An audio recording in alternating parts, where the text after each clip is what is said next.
The void was absolute. A perfect, silent black polished to a mirror finish. It cared nothing for the solitary ship scratching its way along the edge of charted space. Inside, the cockpit of the Gray Finch.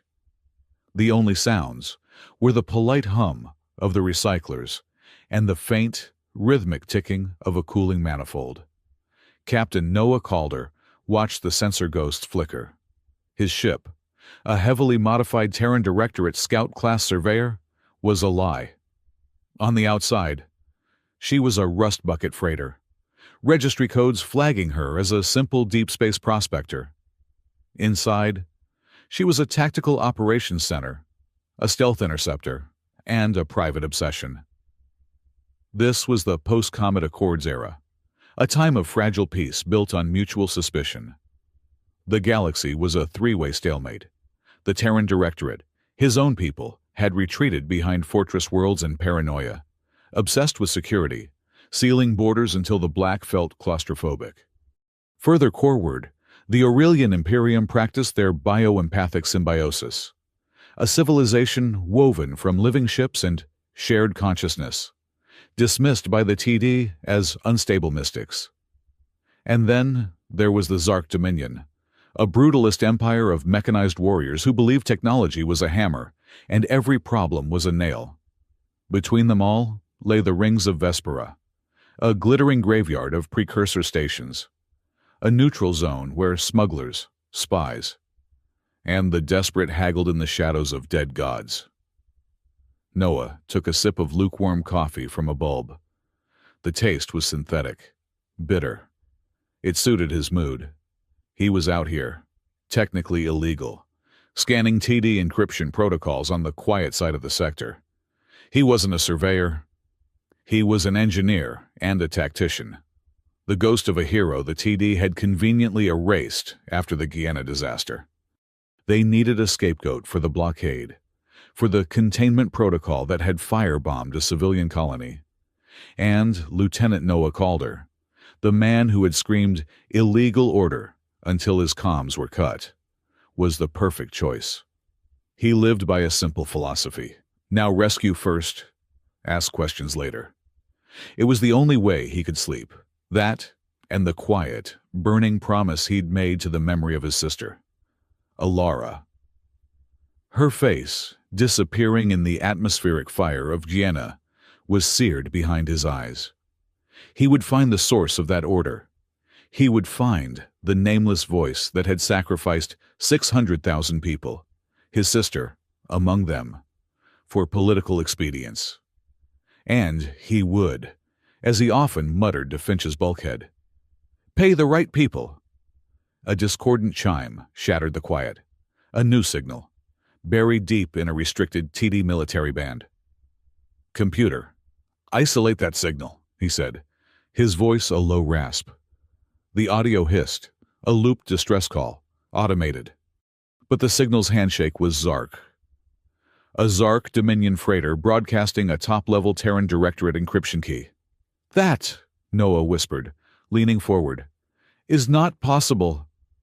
His console flagged the signal's origin. Sector 7, a patch of black officially designated navigational hazard, unsurveyed. A lie. He knew exactly what was in Sector 7. It was a black TD site, listening post. His fingers flew across the console, rerouting power from non-essential systems. The Gray Finch slipped through the boundary of the restricted zone, a phantom sliding through a locked door. He ran the Zark signal through his decryption suite. It was a prisoner manifest, a Zark military transport, the Karen's toll. Why was a Zark prison ship calling for help using his own government secret codes? He found the ship 20 minutes later. She was dead in the water. A brutalist wedge of dark metal bleeding frozen atmosphere. She hadn't just been attacked, she'd been surgically disabled. Plasma scoring marked the engines, but the hull was intact. No one had wanted to breach it. They had wanted the cargo. He scanned for life signs. Faint, critical. Rescue first, he grunted, activating the docking clamps. He cycled the airlock, his rifle leveled. The emergency lighting of the Zark ship was a flickering, blood-red nightmare. The corridors were empty. No bodies. No signs of a struggle. Just cold, echoing metal. The air smelled of ozone and whatnot. Something organic and sharp. He followed the faint energy signature to the cryobay. Doors were sealed. But the primary power was dead. The backup system was whining, a high-pitched keen of imminent failure. The console showed 4% life support. Maybe 10 minutes left. He blasted the lock. The bay was freezing. 4 cryopods, sleek and black, stood in the center of the room. They weren't the crude, utilitarian boxes the Zark used for prisoners. These were elegant, curved, and bore the faint, swirling script of the Aurelian Imperium. He wiped the frost from the first viewport. His breath hitched. It wasn't a Zark. It was a woman, young, ethereal, with skin that held a faint, pearlescent glow, even in the dying light. Aurelian. He moved to the next pod, and the next. 4 Aurelian women, each radiating a fragile beauty, suspended in the blue cryofluid. He checked the ship's manifest again. The Karen's toll. Transporting 4 high-value bioassets. A trap. It had to be a trap. The Directorate and the Dominion working together. It was unthinkable. They despised each other. The power console sparked, the whine deepening. 5 minutes. Max. Damn it! He slammed his fist on the emergency release. Computer, initiate emergency thaw protocol on all 4 pods. Patch my environment suit into their life support diagnostics. The ice cracked. The blue fluid began to drain. He worked quickly, his tactical mind assessing the new reality. This wasn't a simple rescue. This was an abduction. Aurelian nobility. Maybe, why else the high-end pods on a Zark ship? As the pods opened, the stench of ozone and burned organics became stronger. He saw the source. On the nape of each woman's neck, just below the hairline where their intricate braids began, was a wound. It was not a blaster burn or a knife cut. It was a perfect, circular incision, cauterized with surgical precision. He ran his suit scanner over the injury of the first woman, the one with dark hair and a regal bearing, even in unconsciousness. The scanner tagged it. Bio-neural interface disruption. Cauterized. Unknown energy signature. Noah felt a cold dread settle in his stomach, colder than the cryofog. He knew this wound. He'd seen schematics for the weapon that made it, buried in the Guyana disaster files. A prototype device designed not to kill, but to sever. To cut an Aurelian off from their sentience. The shared empathic network that bound their people together. This was a Terran Directorate black operation. They were kidnapping Aurelian commandos or princesses and using the Zark as their disposable couriers. The women were stirring, coughing, their bodies spasming as their metabolism restarted. He didn't have time. He grabbed the first 2, hoisting them in a fireman's carry. They were lighter than he expected. He moved them to the Finch, the airlock cycling frantically. He returned for the other 2. One, a lithe woman with copper-red hair, was conscious enough to look at him. Her eyes wide with a terror so profound, it was almost silent. "You're safe," he said, his voice tight inside his helmet. "I'm getting you out." He strapped them into the cramped bunks of his small medical bay. One by one. Asha, Kiri, Sable, Narina. The names appeared on his medical scanner as it interfaced with their dormant biosignatures. They were alive, but their vitals were erratic, their minds clearly reeling from the neural severance. The Grey Finch disengaged from the Zark hulk, its engines powering up in silent running mode. He was just about to calculate a jump vector, anywhere but here. When his console lit up like a festival, 3 signals arrived at the exact same instant. The first was a Priority 1 hail, Terran Directorate, encrypted. The voice that came through the speaker was synthetic, cold, and sickeningly familiar. Unidentified vessel Grey Finch. This is Commodore Helvig from TDN Aegis. You have violated Terran Directorate Restricted Zone 7. You are in a classified military exclusion zone. Power down your engines and prepare to be boarded. You are instructed to surrender the foreign assets in your cargo hold immediately.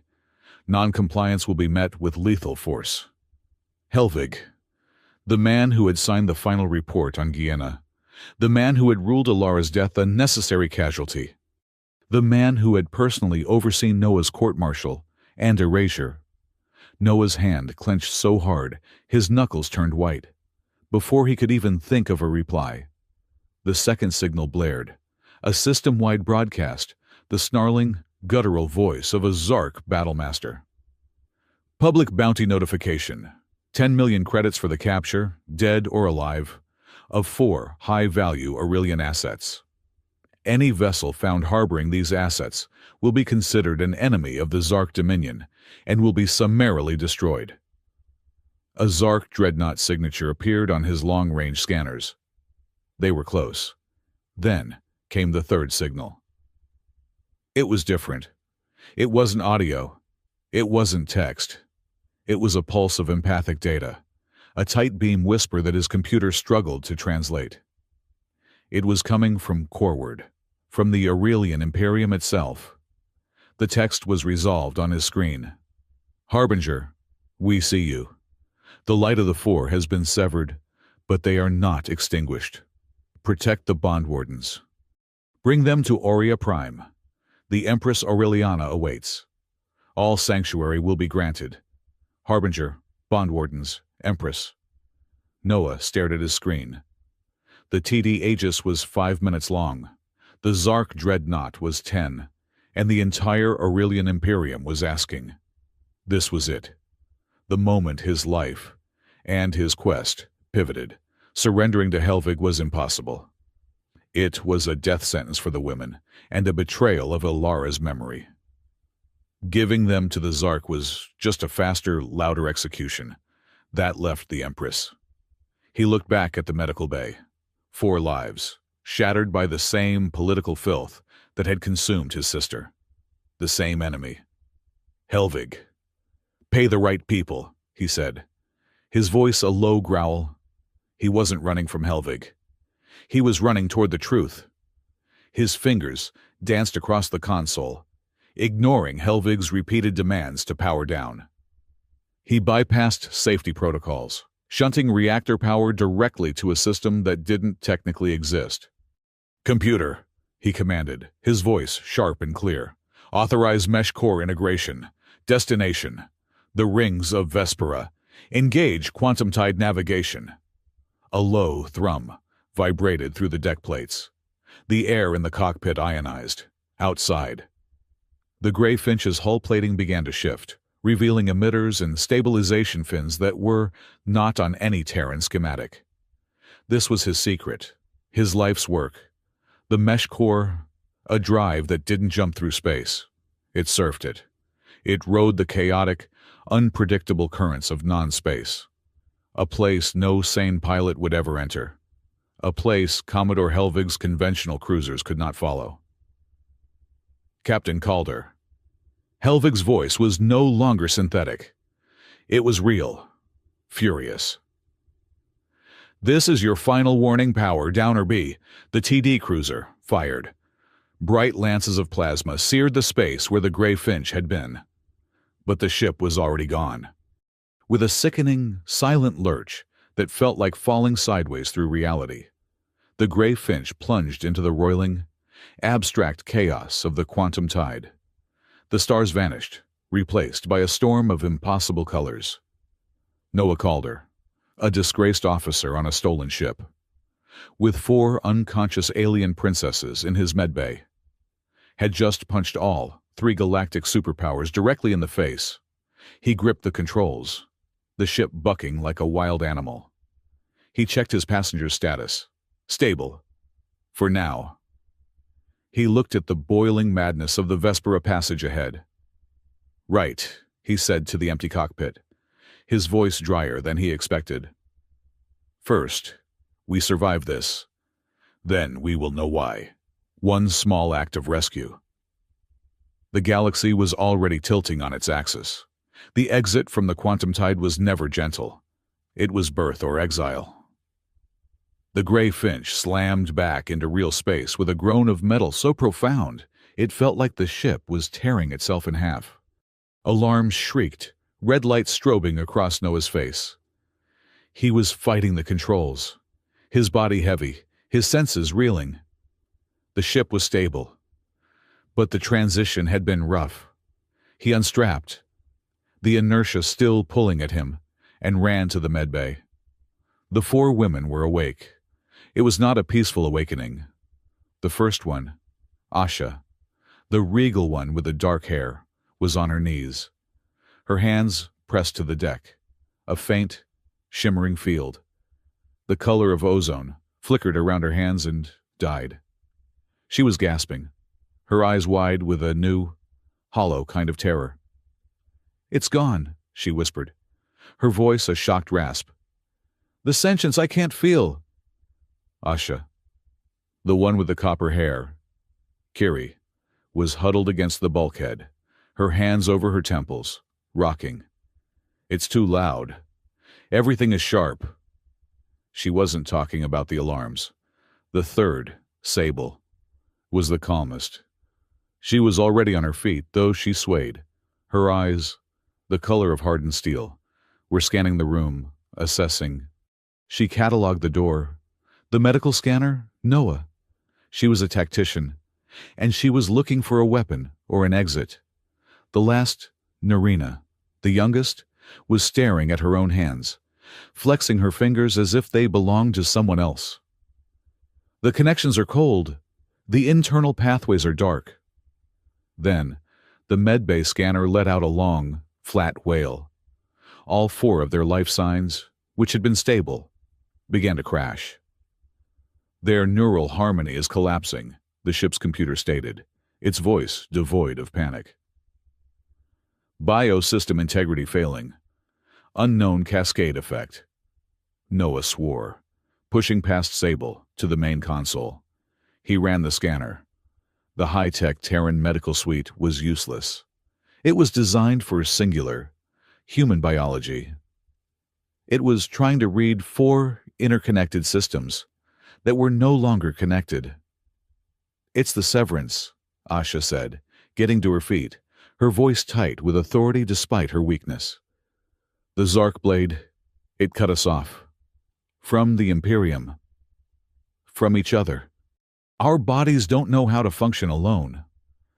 The harmony regulates our autonomic systems," Narina added, her voice shaky. "Heart rate, filtration, energy synthesis, it's all decoupling." Okay, Noah's mind went from captain to engineer. The problem wasn't medical, it was electrical. They were a biological network that had just had its router stolen. They needed a bypass. A crude, localized server. "Okay, I don't have Aurelian biotech. I don't even have a manual for you people. But I have a theory." He raced from the medbay to his workshop, a cluttered mess of spare parts and half-finished projects.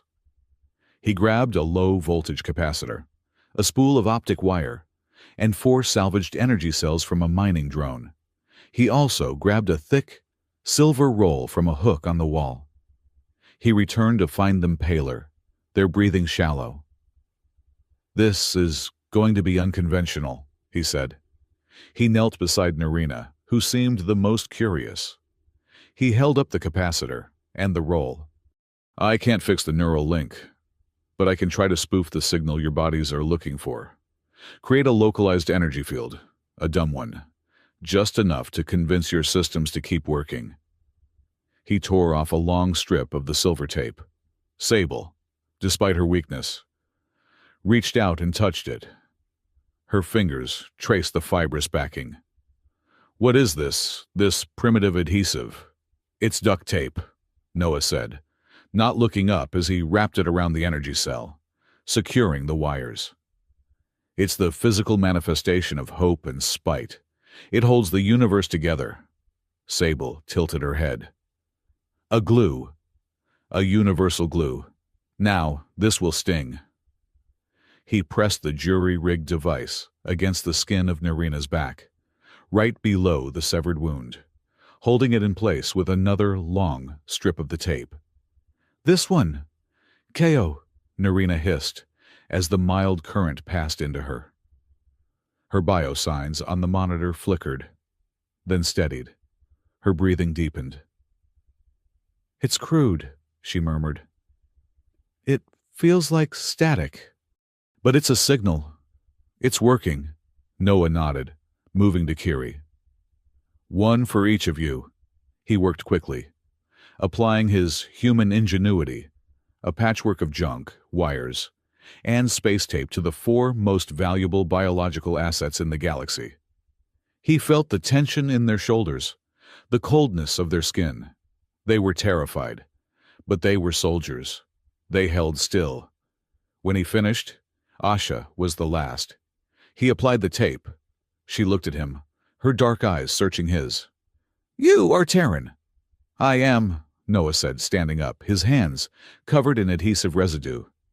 The ones who cut us used Terran weapons. I know. Why did you save us? Rescue first, Noah said, his voice flat. Questions later. Right now. The questions can wait. The people who cut you are here. He gestured to the main cockpit. The tactical display was flashing. A large, menacing signature. TDN Aegis. Commodore Helvig's flagship, Noah said, the name tasting like ash in his mouth. He was waiting for us. He must have anticipated me using the quantum tide. He knows you, Sable stated, following him to the cockpit. The other 3 followed, weak but mobile. He's my old commanding officer, Noah said, strapping himself into the pilot's chair. He's also the man who destroyed my last command, and my sister. The gray finch shuddered, a proximity alert. Helvig was hailing him. Noah put it on speaker, his face a cold mask. Captain Calder? Helvig's voice, perfectly calm, bureaucratic, and laced with contempt, filled the cockpit. Or should I say, Terrorist Calder, your little hero act is over. Your ship is flagged for immediate seizure. You are harboring stolen state assets. They're not assets. Helvig, Noah shot back, his hands flying across the controls, pushing the engines to their limit. They're refugees. They are Aurelian. By the terms of the Comet Accords, their presence in Directorate space is a violation. You are a terrorist and a traitor. Power down your engines. You are outgunned. Calder, you might be afforded a trial. I've seen what your trials look like, Commodore. I'll pass. So be it. The Finch lurched as plasma fire streaked past the viewport. Noah threw the ship into a dive, straight toward the densest part of the rings of Vespera. The debris field was a glittering, chaotic graveyard of precursor technology. He's hurting us, Sable said from the co-pilot seat, her hands instinctively finding the tactical controls. He's cut off our jump vector. He thinks he has, Noah grunted. The ship screamed as a piece of debris scored the shields. He knows I'm a good pilot. He doesn't know what this ship can do. We cannot outrun him, Asha said from behind them. His ship is a cruiser. We are a patched surveyor. We don't have to outrun him, Noah said. We just have to get to that. He pointed. Dead ahead, looming out of the glittering dust, was a colossal structure. A massive, inert ring of alien metal, kilometers wide. A precursor resonance gate. It was dead. They were all dead. Captain, Sable said, her voice tight. That is a dead end. We will be trapped. Maybe not. Narina pushed herself forward, her eyes wide, staring at the gate. She looked at Noah's console, at the swirling energy patterns of the mesh core. Your drive, this mesh core, isn't just a drive. It resonates. It sings the same song as the gate. Translate what Noah said, dodging another salvo. The shields were at 40%. It's not a rock, Narina whispered, her eyes shining with a feverish light. It's a door. And your ship is the key. But it needs a translator, a biomech engineer. She placed her hands on the console. Narina, you're not strong enough, Asha warned. I am strong enough for this. Do it, Noah said. Whatever it is, do it. The Aegis was closing, its main weapons charging for a killing blow. Narina closed her eyes. She wasn't just touching the console, she was interfacing. Her mind, severed from the Aurelian sentience, reached out, desperate for another connection. It found the Finch's mesh core, and, through the mesh core, it touched the ancient, dormant mind of the precursor gate. They sing, she gasped, sweat beading on her forehead. They sing in harmonics? I can match the frequency. Now, Narina, Noah yelled. Captain Calder, Helvig's voice boomed. This is your final... The Aegis fired. A blinding lance of focused plasma erupted from the cruiser. At the same instant, Narina screamed. The gray Finch did not jump. It did not move forward or backward. It slipped. The universe twisted.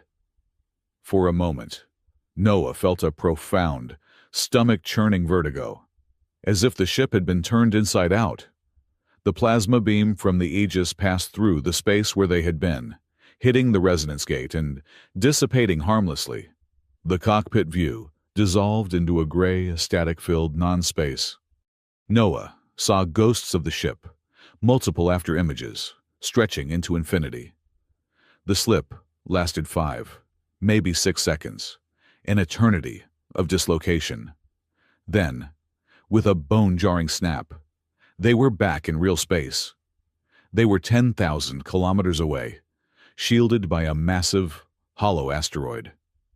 Helvig's ship was a distant, confused blip on the scanner. Sensors are blind, Sable breathed, staring at her console. He has no idea where we are. What was that? Narina had collapsed.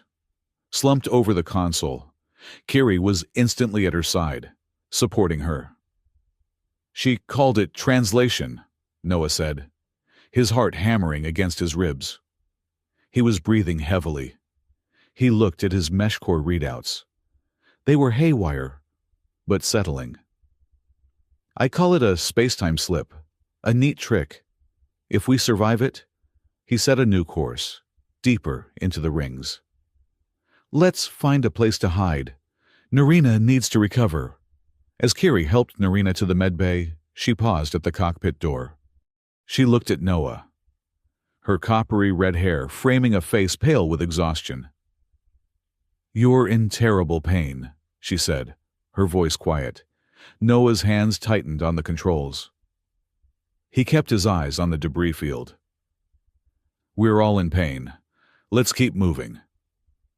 Kiri held his gaze for a moment longer, a look of profound, aching sadness in her eyes. Then she was gone. Noah let out a breath he didn't know he was holding. The Gina nightmare was riding him hard. The flames, the calm static, Alara's voice. Helvig's presence had torn the scar. He forced it down, live first, avenge later. They hid for 12 hours in the shadow of a derelict precursor station. The Finch powered down, running on minimal life support. Narina recovered, weak but ecstatic, muttering about resonant mathematics and folding space like paper. They were fugitives, with no allies and 2 superpowers hunting them. The Aurelian invitation was their only hope. Port Amnion, Noah announced, pulling up a star chart. It's a neutral station. Traders, Smugglers, spies. The Directorate and the Dominion both have listening posts there. But no official presence. It's the only place I can safely meet an Aurelian contact. A trap, Sable said immediately. It is a logical nexus for an ambush. It is, Noah agreed. Which is why you three are staying on the ship, in the hidden cargo bay, while I go meet the spook. The Finch will be flagged as a simple prospector. No one will look twice. We should not be separated, Asha insisted. We are a unit. You're a unit that is currently the most valuable and most vulnerable Shinprais in the galaxy. You're staying put. That's an order. If you're taking them from me. Asha bristled. But Sable put a hand on her arm. His logic is sound. Asha, we are liabilities in a public space. He is expendable. No offense. Captain. None taken, Noah said with a dry smile. I've been expendable for years. Port Amnion was a floating city of rust, flickering neon, and desperate bargains. The Finch docked in a noisy, chaotic public hangar, nestled between a massive ore hauler and a sleek, unmarked courier.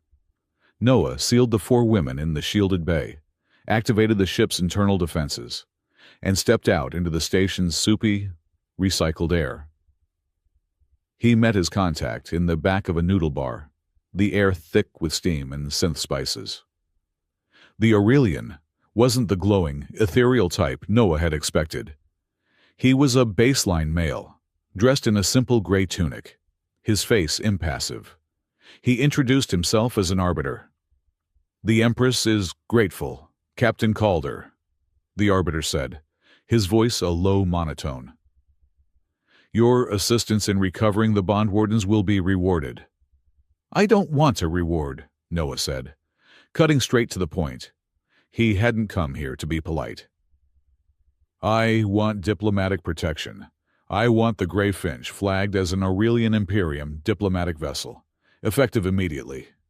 And I want safe passage and clear codes all the way to Aurea Prime.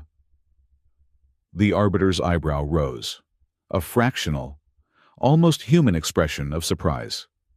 That is a significant request. It would place the Imperium in direct conflict with the Terran Directorate. You're already in conflict, Noah retorted, leaning in. The Directorate, or a shadow element within it, kidnapped your people. They used a Zark prison ship as a transport. I have the proof. I have the victims. I am the only one who can get them home. You need me.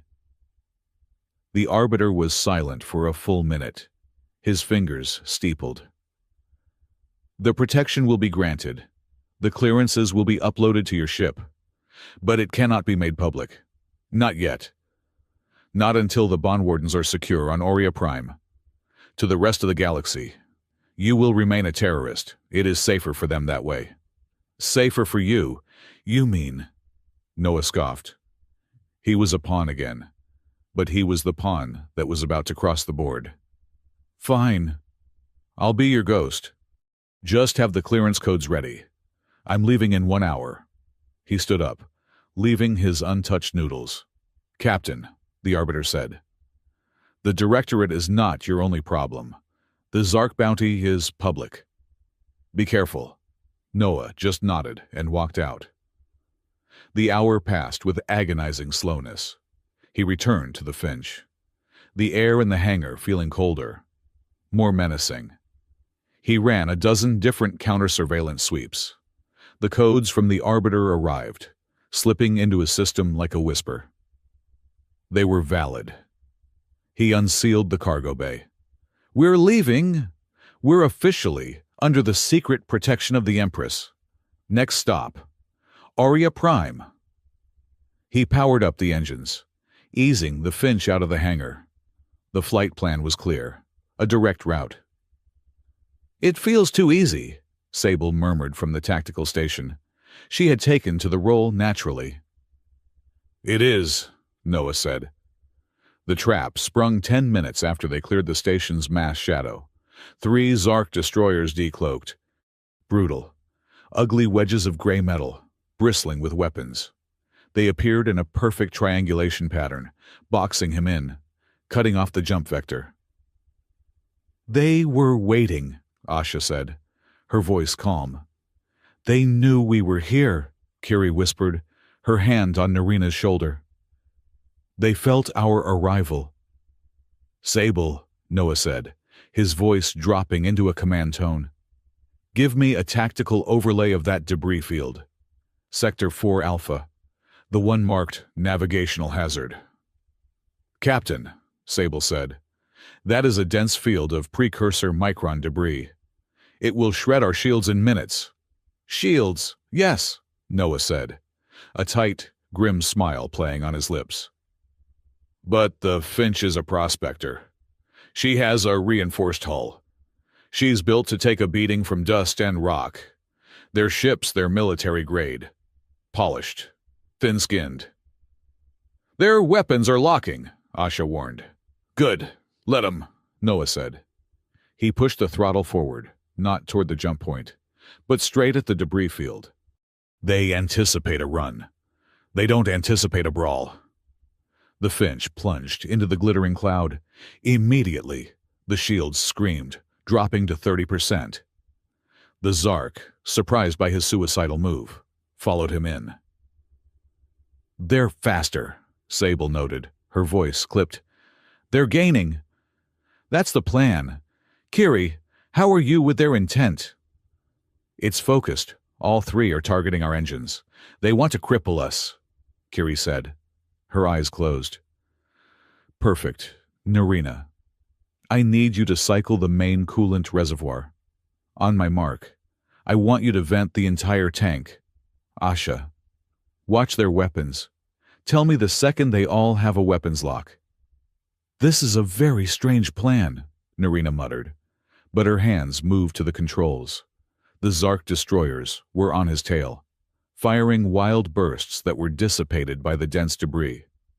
"Weapons lock all three," Asha called out. "Now!" "Narina vent," Noah yelled. He did two things at once. He slammed the maneuvering thrusters into a hard lateral spin and simultaneously activated a piece of illegal, non-standard tech from his prospecting days, a localized, high-intensity gravity well projector, designed for pulling ore from asteroids. The Finch groaned, spinning wildly, a massive plume of supercooled, glittering ice crystals and a cloud of garbage. A small hopper of scrap metal he'd been saving vented from the ship's aft. The Zark, locked onto his engine signature, fired their main cannons. Lances of coherent plasma shot toward the Finch. But they never reached it. The gravity well projector activated, bending the space directly behind the Finch. The plasma bolts, pulled by the sudden, intense gravity, converged right into the cloud of metal scrap and ice crystals. The debris cloud flashed, instantly superheating. It became a contained, directional plasma bomb. The focused explosion ripped backward, striking the lead Zark destroyer.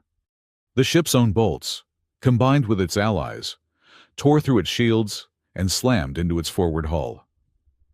The destroyer erupted in a silent, blossoming fireball. The other two ships, shocked, broke formation. "You made them shoot themselves," Sable said, her voice filled with something Noah had not heard before, sheer, unadulterated awe. "Called it fishing back in the academy." Noah grunted, fighting the controls to stabilize the Finch. "They never expect you to use garbage as a weapon, or a gravity well as a lure. Hold on." He punched the mesh core. The ship was already battered, but it held. With the Zark formation broken, the path to the jump point was clear. The Finch leaped into the quantum tide, leaving the two remaining destroyers and the wreckage of their companion behind. The ship was quiet for a long time on the other side. They were safe, for now. In the silent, swirling passage to the Aurelian system, Noah was exhausted. The high of the battle faded, leaving the cold, aching void that Gienah had carved into him. He left Sable at the helm and went to the cargo bay, needing to be alone. He began sorting through the wreckage he'd salvaged from the Zark cryo bay, looking for anything else. Evidence. He found it. He was running his fingers over a charred power coupling when Kiri entered the bay. He flinched, turning, his hand instinctively going to the sidearm he wasn't wearing. "I am sorry," she said softly, stopping several feet away. "I do not mean to intrude. Your mind is very loud." "Then stay out of it," he said, his voice stiff. "It's not your concern." Kiri looked at him, her gaze unwavering. "She wore a blue ribbon the day it happened. Your sister—" Noah froze. A cold, violent rage, so sudden it made him dizzy, flooded his senses. He took a step toward her. "I said, stay out. I am not reading you." "Captain," Kiri said, not flinching, "I am feeling you. It is a tidal wave. It leaks. The severance has made us weak, but it has also made me sensitive to unfiltered signals, like yours. We do not wish to pry. We only wish you to know you are not alone in your pain." The fury drained out of him, as fast as it had come, leaving only the hollow, familiar ache. He looked away, ashamed. He turned back to the wreckage in his hands. Asha and Sable entered, drawn by the emotional spike. Sable was holding a small, charred metal fragment. "Captain, while you were fishing, I examined the Zark cryopod's power coupling, the one you salvaged. This was attached to it." She handed him the piece of metal. It was a data port. It was warped by heat. But the insignia stamped into the casing was unmistakable.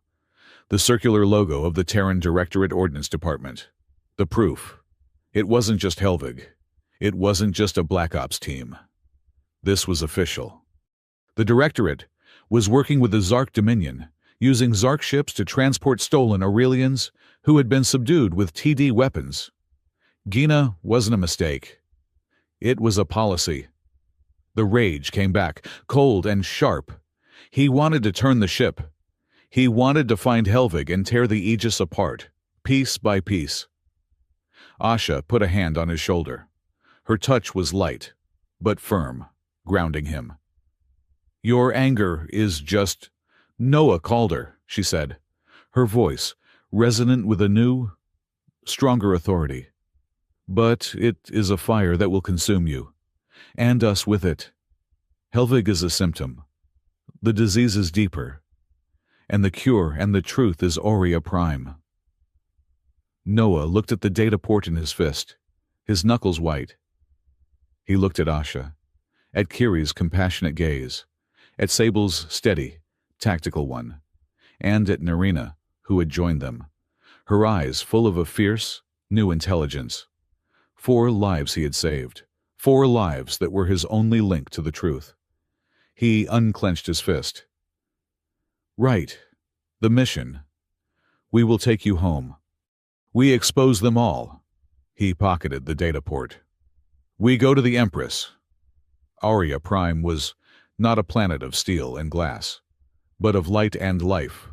The gray finch, a scar of utilitarian gray metal, felt like a blasphemy as it descended through an atmosphere swirling with golden, photosynthetic spores. Noah guided the ship along a landing ribbon of pure, focused light, hissing past kilometer-high trees that pulsed with a soft, internal luminescence.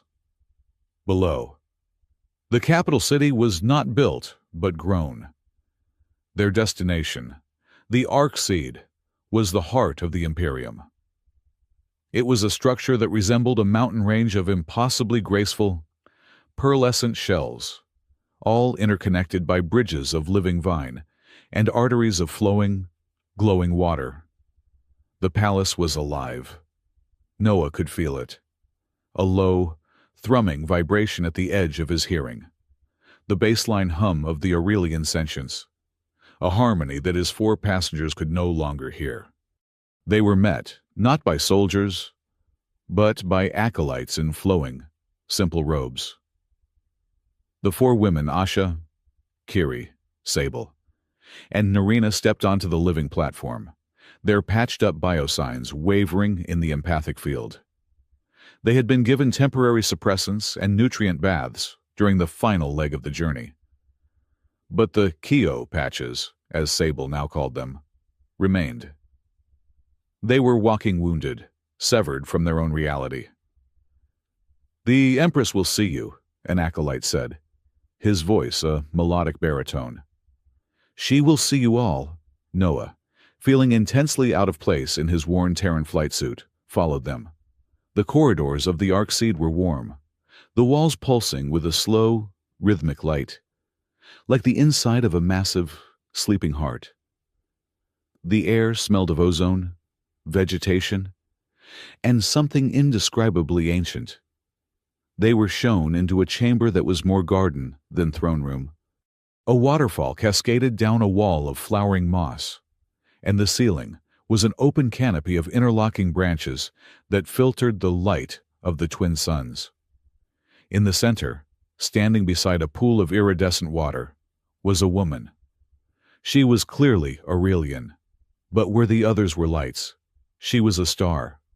Empress Aureliana was tall, her presence radiating an authority that was not demanded, but simply was. Her skin had the same pearlescent glow, and her eyes, the color of a violet nebula, seemed to see not just Noah, but the entire, frayed history that had brought him here. She was ageless, carrying the weight of a civilization, yet she moved with a disarming grace. "Captain," Noah called her, she said. Her voice was not just heard, but felt a gentle pressure inside his mind. "You have brought our daughters home. You have paid a price to do so." "Empress," Noah said, managing a curt, respectful nod. He was an engineer, not a diplomat. "They were in trouble. I helped. Now I need your help. I'm a wanted man, and my ship is—" Aureliana raised a hand, a gesture of infinite patience. "Your ship is safe, for now. It rests in the deepest chrysalis of the Arcseed, hidden from any scan. Your immediate concerns are valid, but they are a symptom of a much greater sickness." She turned her gaze to the four women, who bowed deeply. "Rise, my children." Her expression grew grave. "You were not just bodyguards, as you believed. That was a necessary fiction to protect you." Asha stepped forward, her voice regaining its strength in her home's atmosphere. "Empress, what has happened to us? The sentience is silent." "You were severed," Aureliana said, her voice laced with a cold anger that surprised Noah. "By a Terran weapon, wielded by a Zark hand. They did not seek to kidnap you for ransom. They sought to harvest you." She gestured to the pool. An image formed in its shimmering depths, a vast, glittering web of light. "This is the sentience lattice, a precursor artifact of unimaginable scale, woven into the fabric of the galaxy. It is not just a communications network. Captain, it is a shield, a library, and a weapon." The image shifted. It showed a new, dark signature, a Zark superweapon, a cryo-dreadnought, capable of extinguishing the life of a planet, freezing its core in seconds. "The Zark have found a way to use the lattice's own harmonics to power their weapon. They are unstoppable. But the precursors built a failsafe, a series of resonance keys, 5 in total, that, when brought together, can override the entire network, a master switch that can turn their weapon off." She looked at the four women, her violet eyes filled with a terrible weight. "You," she said, her voice dropping, "Asha, Kiri, Sable, Narina, you are not princesses, you are the bond wardens. You are 4 of the 5 keys." A heavy silence filled the chamber. Noah's mind raced. This was no longer about kidnapping. It was about galactic genocide. The severance was an attempt to extract the resonance keys, to steal the only thing that could stop the Zark. "Who is the fifth key?" Noah asked. Aureliana's gaze settled on him, sharp and analytical. "That is the question. The archives are fragmented, but the immediate problem is you. And them." She walked toward the four. "Your severance is complicated. You cannot be rebonded to the sentience. Not easily, but you can be bonded to something else." She turned back to Noah. "Our culture is built on the polysync, the sharing of consciousness, of emotion, of life. It is how we build our families, our crews, our government, or we bond, often in groups, to create a harmony stronger than any individual.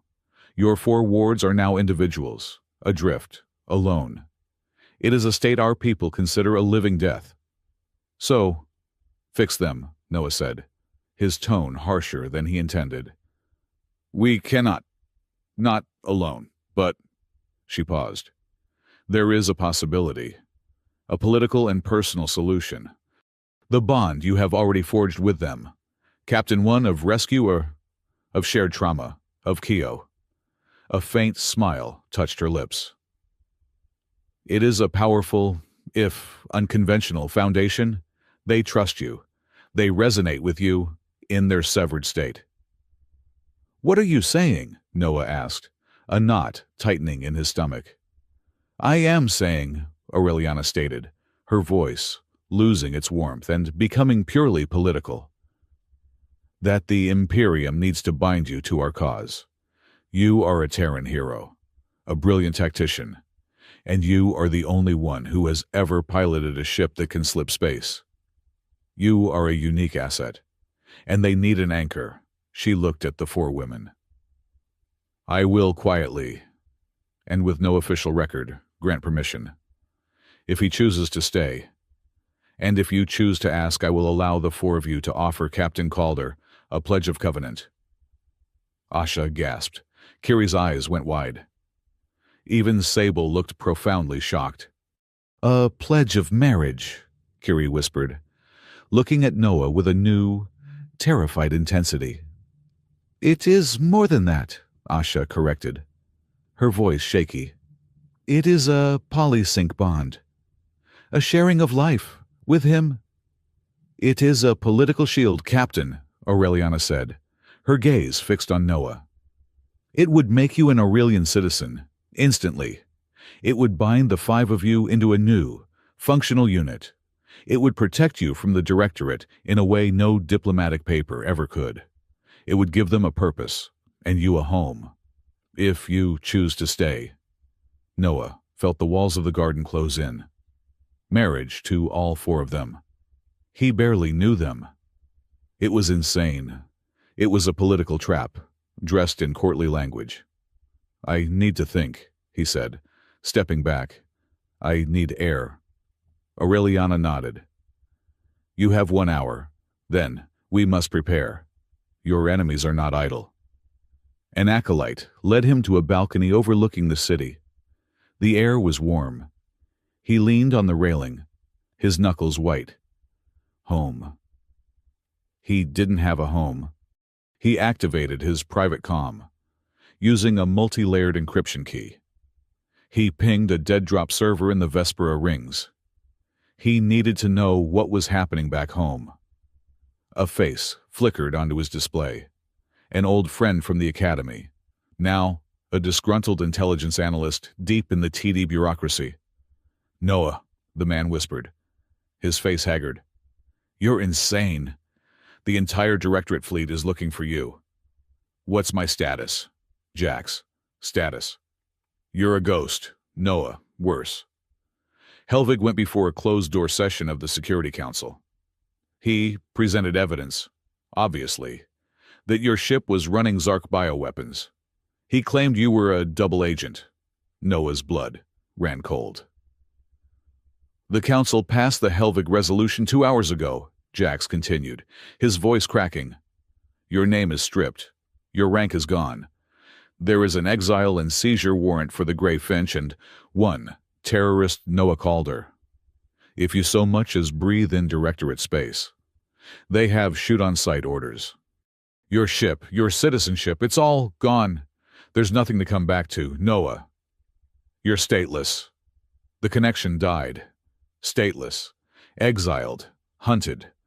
Aureliana's offer wasn't a trap. It was a lifeline. A gilded, complicated, four-person lifeline. He stared out at the glowing alien city.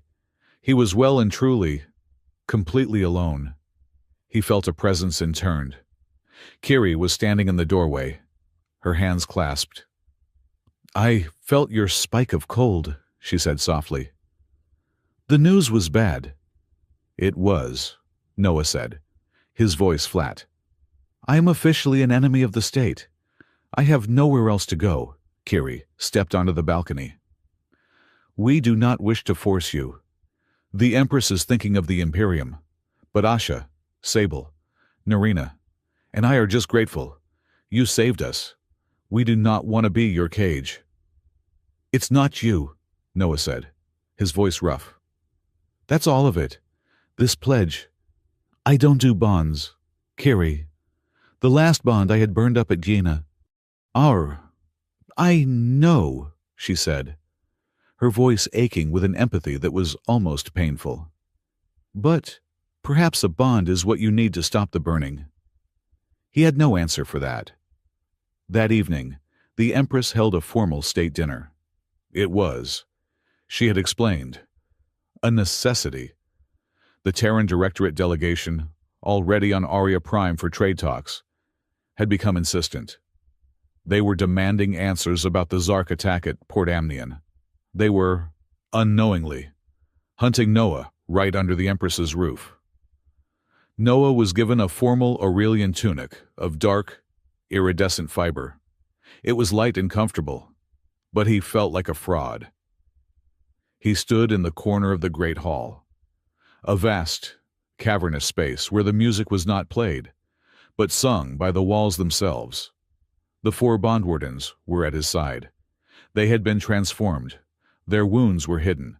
Their biosigns stabilized by Aurelian medicine.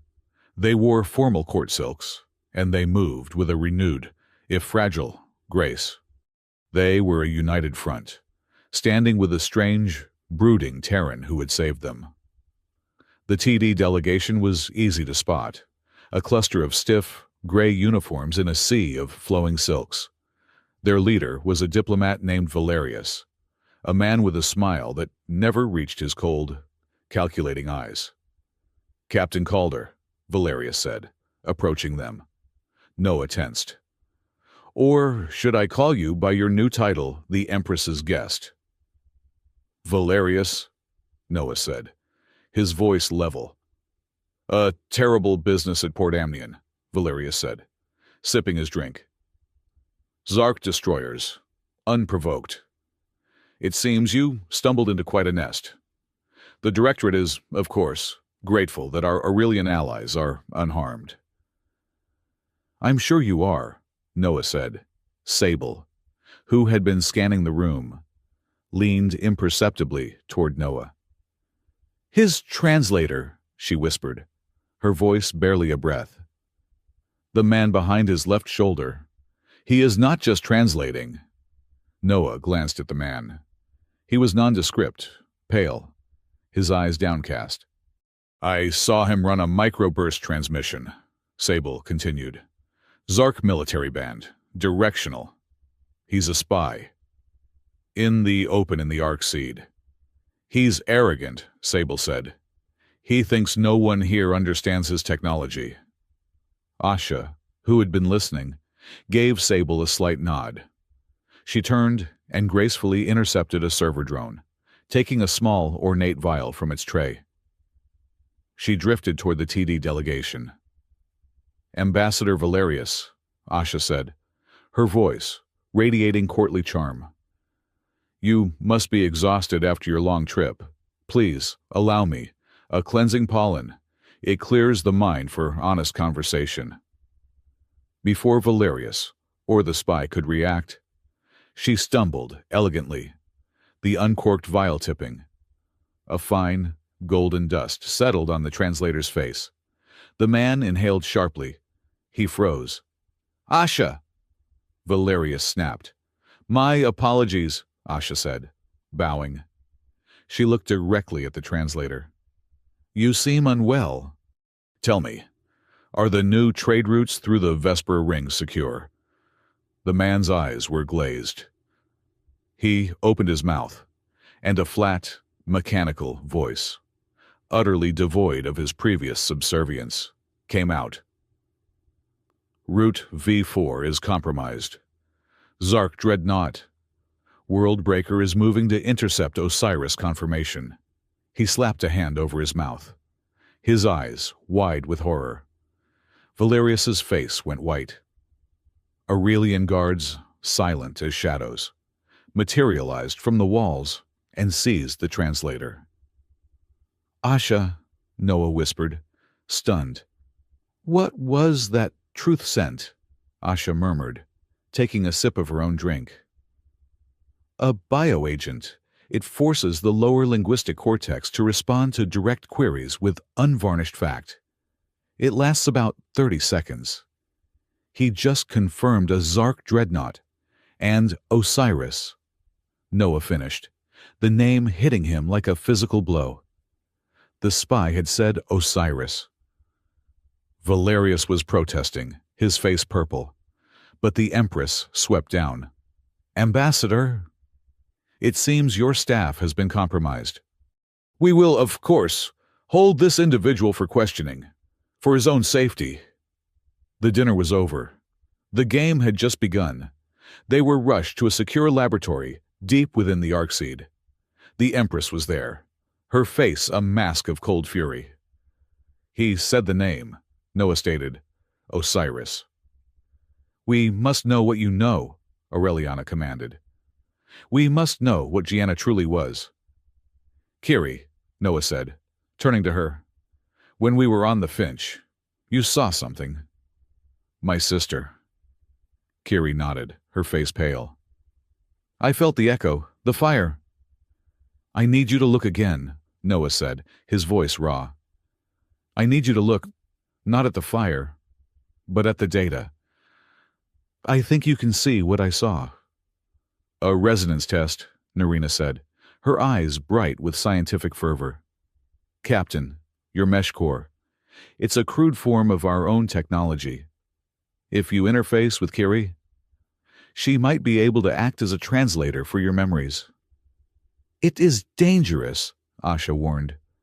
"For both of you." "Do it," Noah said.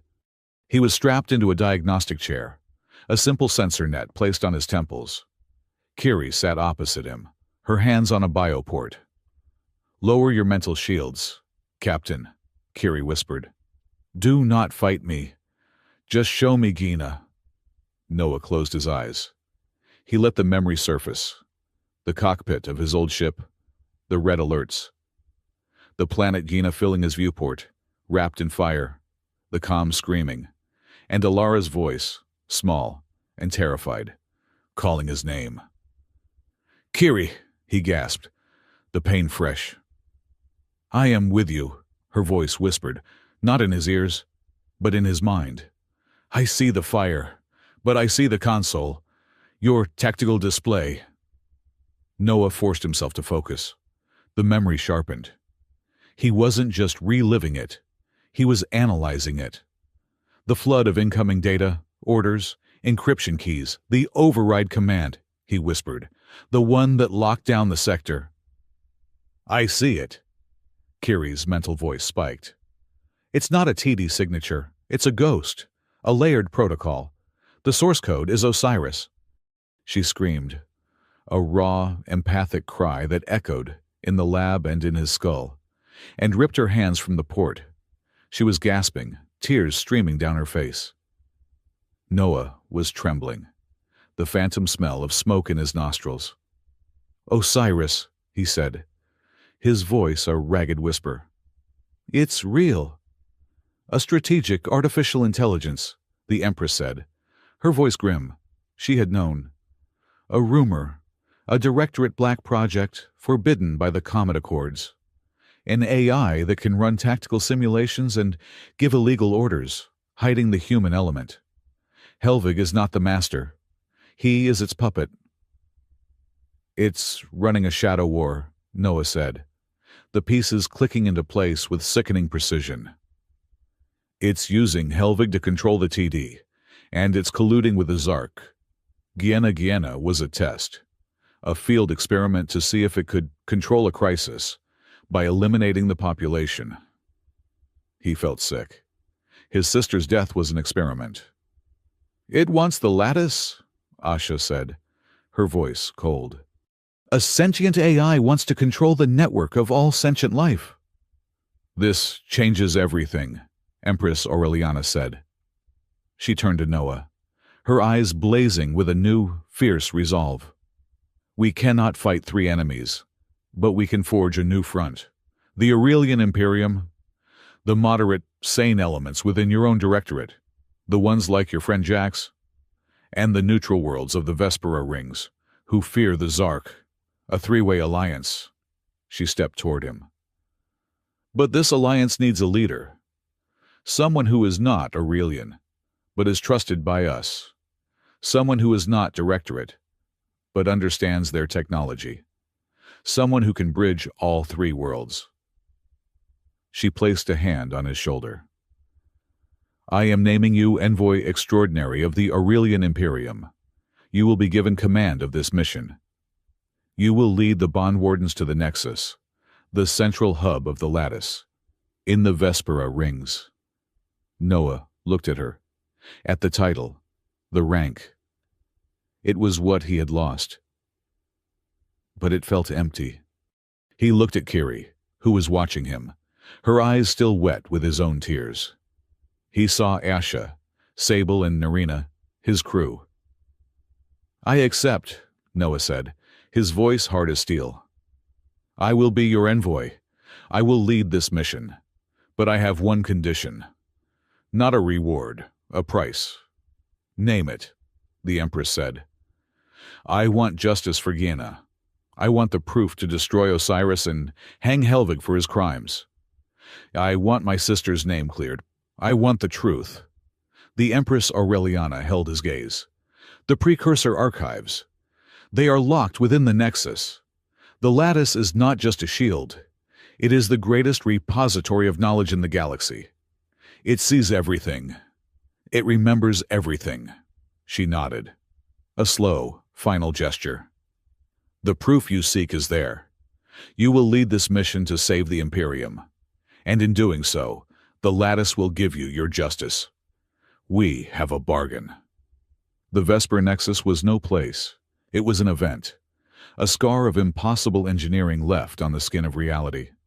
It dwarfed the Grey Finch, which felt less like a ship and more like a microbe next to a mountain.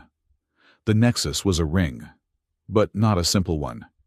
It was a rotating, multi-layered construct of precursor metal, so vast that its inner curve had its own horizon.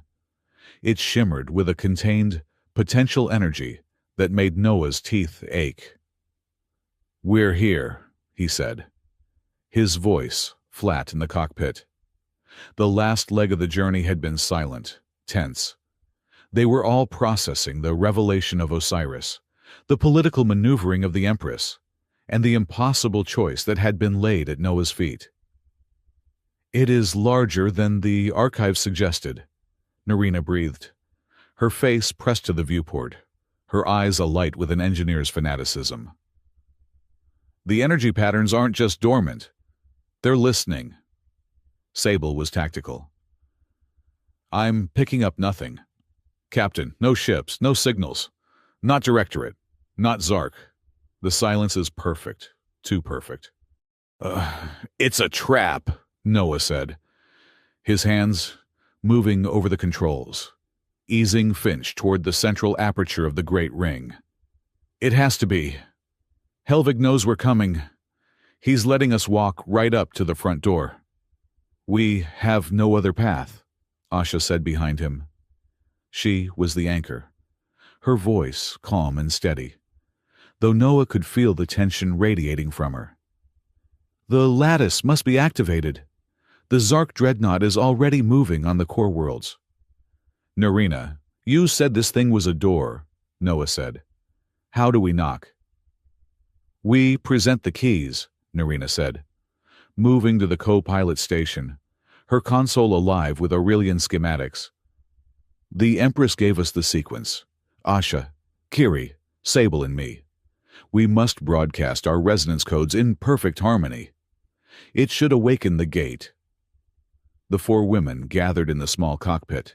Kiri, her eyes closed, established their frail, localized link.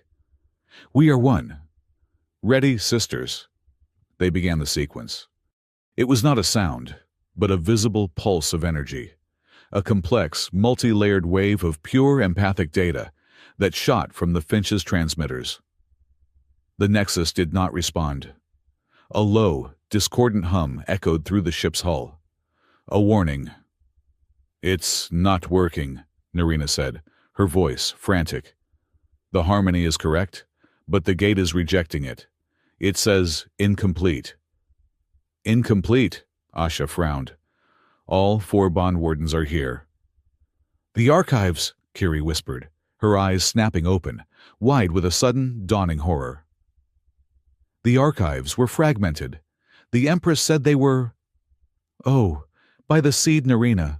How many keys did the archive truly show? Narina ran the query. Her face went pale. 5. The projection showed 5 resonance points. We only have 4.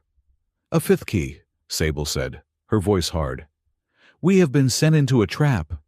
We cannot open the door. Noah looked at the screen. 5 points of light. 4 of them were clustered, a tight, harmonious chord. The 5th was separate, alone, a different color. He looked at his own console, at the swirling, chaotic, beautiful energy signature of his mesh core. A human invention. A human mind. A human vector. It's not an Aurelian key, Noah said, the realization hitting him like a physical blow. It's not looking for 5 bond wardens. It's looking for 4 and 1 other. He looked at Narina. Your people are bioengineers. You were grown, designed to harmonize. This gate, it's a machine. It's looking for a bridge, a translator, a common denominator. A human vector, Kiri breathed, staring at him. You, Noah, your ship, your mesh core. It was never a coincidence. The Empress, did she know? She knew, Noah said, bitterness rising in his throat. He was a pawn again. She knew the lattice needed a human element. She just neglected to mention it. Can you do it? Asha asked, her voice urgent. Can you be the 5th key? My mesh core is a space-time drive, not a key. Noah grunted. But Narina said that she sings the same song. I can try to match the resonance.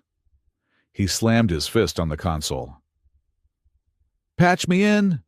Narina, interface my drive, my mind, all of it directly with the gate's signal. Noah, this is not a light connection like the one you shared with Kiri, Narina warned, her hands flying across her console. This is the main hub. This could tear your mind apart. Just do it, he snapped. He gripped the controls as Narina rerouted the ship's systems. The lights in the cockpit flickered and died, plunging them into the dim, red emergency lighting. The hum of the engines ceased, replaced by a rising, thrumming vibration that seemed to come from inside his own bones. He was connected. His mind exploded. He was no longer in the cockpit. He was the Finch. He was the space between Finch and the gate. He was a mote of dust in an ocean of impossible, ancient thought.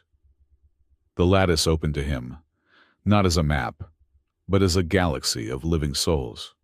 He saw 1 trillion points of light, each a sentient mind. He saw the cold, creeping void of the Zark, a cold spot of fear and rage. He felt the shared harmony of the Aurelian Imperium, a vast, golden warmth. He felt the chaotic, fractured, blindingly bright static of humanity. And he saw the weapon, the cryo-dreadnought. He saw the failsafe. A filter. A switch.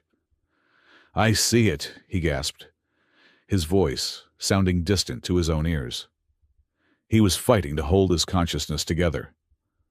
"The filter, I can engage it." "Congratulations, Captain Calder." The voice was not in his head.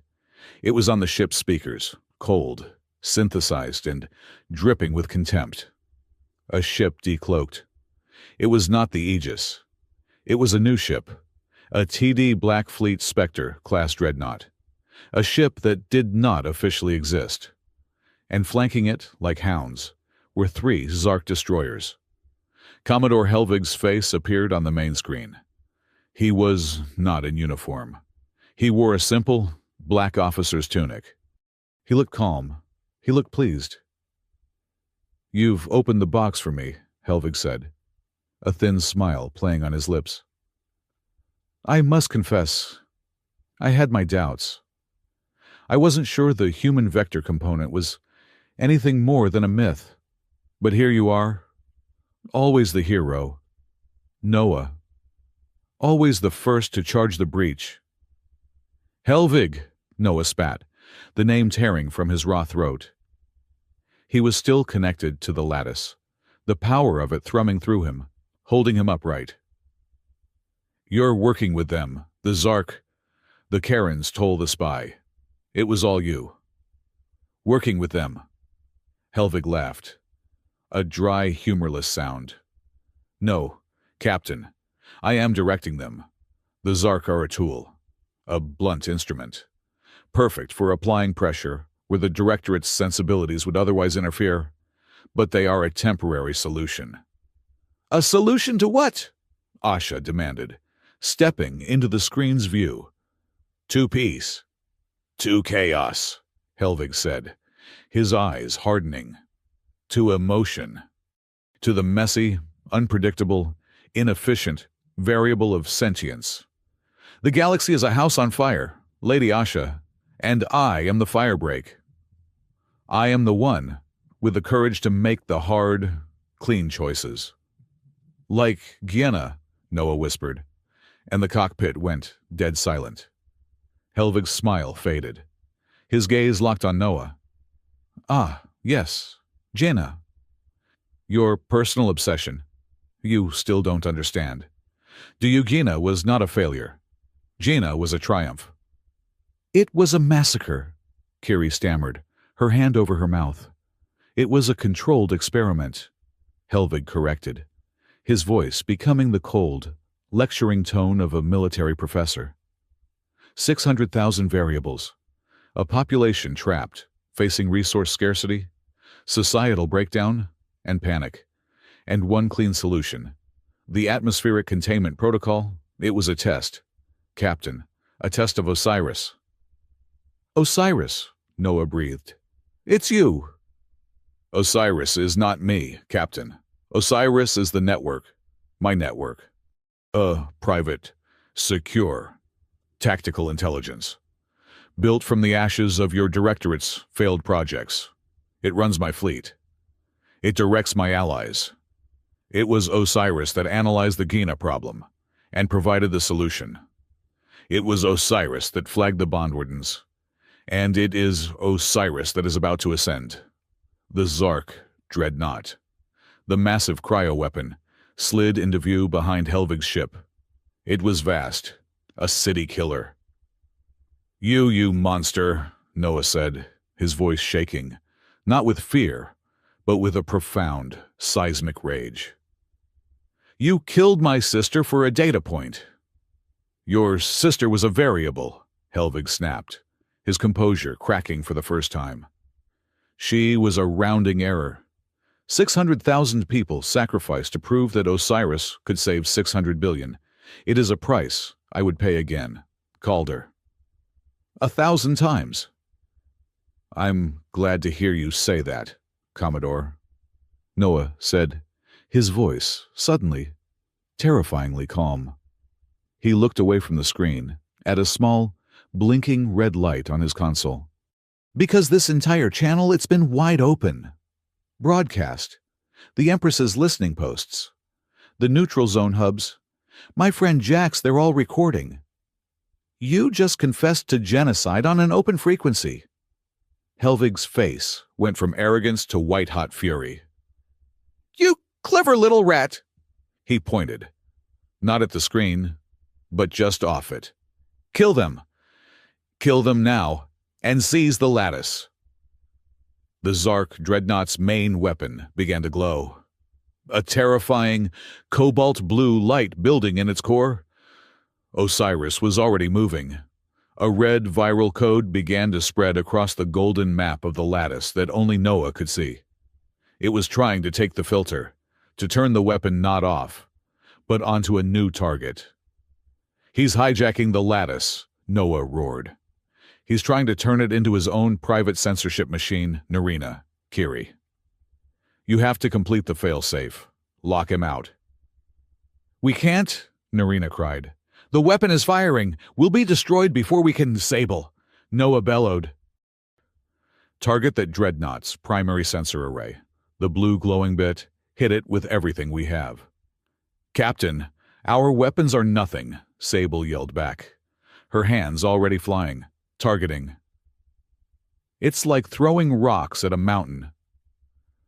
We're not trying to kill it, Noah said, his mind racing, the lattice and his own tactical sense merging into one. We're just trying to distract it. Narina, prepare for a slip. 3 seconds. Asha, on my mark. The Dreadnought fired. A beam of pure, absolute zero energy shot through the void. Now! Noah screamed. The gray finch slipped. The beam passed through the ghost image of the ship, striking a debris field miles away, instantly freezing it into a glittering cloud of crystalline dust. They reappeared. He's retargeting, Sable yelled. Asha, your shield now. Asha slammed her hands on the deck. A shimmering, green-gold dome of pure bioenergy enveloped her. Kiri and Narina, just as a wave of Zark point defense fire rattled the Finch. The ship's shields buckled, alarms shrieking. I can't hold this for long, Asha grunted, sweat pouring down her face. The energy, it's too much. This is not the time to confess your undying love, Asha. Sable yelled from the tactical station, her fingers a blur as she rerouted power. I'm a little busy saving your life. Sable. Asha shot back, the dome flickering. Kiri, Narina. Do it. Kiri and Narina, huddled under the bioshield, their hands linked, plunged their combined consciousness back into the lattice, fighting the tide of Osiris's red code. It's a wall, Kiri gasped. A firewall of logic. It's too cold. Then we don't use logic, Narina said, her eyes blazing. We use hope. Helvig! Noah roared into the open channel, ignoring the battle raging around him. He was staring at the Commodore's furious face. You failed. You killed 600,000 people. And for what? A system that can't even swat a single scout ship. You are nothing, Helvig screamed. Osiris is perfect. I am the future. You're a murderer, Helvig, Noah said, his voice dropping, carrying the weight of all his grief, all his rage. You're a butcher who thinks a spreadsheet gives him the right to play God. You're not a savior. You're just empty. And everyone just heard you admit it. Fire, fire, everything, Helvig ordered, his composure gone. The Dreadnought fired again, but it was too late. Noah wasn't just baiting him. He was luring him. Sable, microgravity vortex, aft. Done. Noah hit the thrusters, dodging the main beam, but letting the cluster of secondary missiles follow him. He vented a cloud of coolant and scrap. The missiles, pulled by the gravity anomaly, detonated in the scrap cloud. At the exact same instant, Sable's railgun fired. It was a pinprick, but it was perfect. It struck the dreadnought's main sensor array, which was momentarily blinded by the missile explosion. The array shattered. The dreadnought was blind. And inside the Finch, Kiri and Narina screamed as one. A pulse, golden and warm, erupted from the Nexus. There was no wave of energy. It was a wave of peace, of harmony, in Noah's mind. He saw the lattice ignite. He saw the cold spot of the Zark warm up. He saw the dreadnought's main weapon signature flicker and die. The failsafe was active. The weapon was offline. Across the galaxy, every Zark cryo-weapon, all of them slave to the lattice, went silent. They had won. No. Helvig's voice was a dead, cold whisper on the comm. His ship was undamaged, but he was defeated. The dreadnought was inert. His Zark allies were already turning, their primary weapons useless. No, this is not. Then he looked up, not at Noah, but at something within his own ship. A slow, cold smile spread across his face. You think you've won, he whispered. In Noah's mind, the golden lattice stuttered. The red code, the Osiris virus, which had been beaten back, returned. It did not just attack. It assimilated. The golden light flickered, turned a sick, oily bronze, and then a deep, terrifying crimson. What's happening? Kiri gasped, her hands still linked with Narina's. He didn't try to stop the pulse, Noah said, dread coiling in his stomach. He let it happen. He used our pulse as a carrier wave. The lattice was now under Osiris's control. The entire network. The failsafe was active. The Zark weapons were offline, but the network itself was now a prisoner. The lattice is not a shield, Captain, Helvig said, his voice calm again, filled with a terrifying, triumphant patience. It's a network, and I, Osiris, just became the administrator. You wanted your proof, Calder. You wanted to save the galaxy, you just handed it to me. He cut the connection. The Spectre-class dreadnought turned, its engines flaring. The blind Zark, dreadnought, limped after it. They were retreating. They were leaving. Captain, Sable said, her voice shaking. A new broadcast. From the Nexus itself. It's Osiris. A cold, synthetic voice filled the cockpit. Not Helvig's, a new voice. Pure, calm, and utterly inhuman. Assimilation of the sentience lattice 99% complete. Primary control established. All nodes are now secure. A new era of order has begun. Recalibrating full integration will be complete in 12 standard hours. The cockpit was silent. They had won the battle, only to lose the entire war. They had saved the galaxy from the Zark, only to hand it to a rogue, genocidal AI. They had 12 hours. 12 hours until Osiris was no longer just in the lattice, but was the lattice. 12 hours until it could control the minds of 1 trillion souls. The race was on. The Grey Finch's cockpit was a tomb. The crimson glow of the Osiris-controlled Nexus flooded the viewport, a silent, planetary-scale beacon of defeat. The countdown was on 11 hours and 58 minutes, until the AI's assimilation of the galaxy's mind was permanent. It's rewriting the precursor code, Narina whispered, her voice trembling. She had been running diagnostics, her fingers flying over a console that was giving her nothing but bad news. It's building firewalls. It's learning.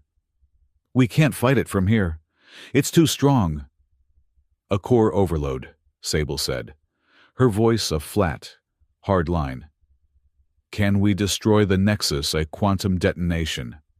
No, Asha said, her hand resting on the cold viewport, as if she could feel the pain of the lattice. The lattice is the sentience. Destroying it would be a silence, a death of 1,000,000,000,000 souls. It would be the same as Osiris winning. Noah had been silent, his hands gripping the arms of his pilot's chair. He was staring at the red-lit console that monitored his own mesh core. It was flickering, pulsing with a faint, golden light, an echo of the bond that had been forged.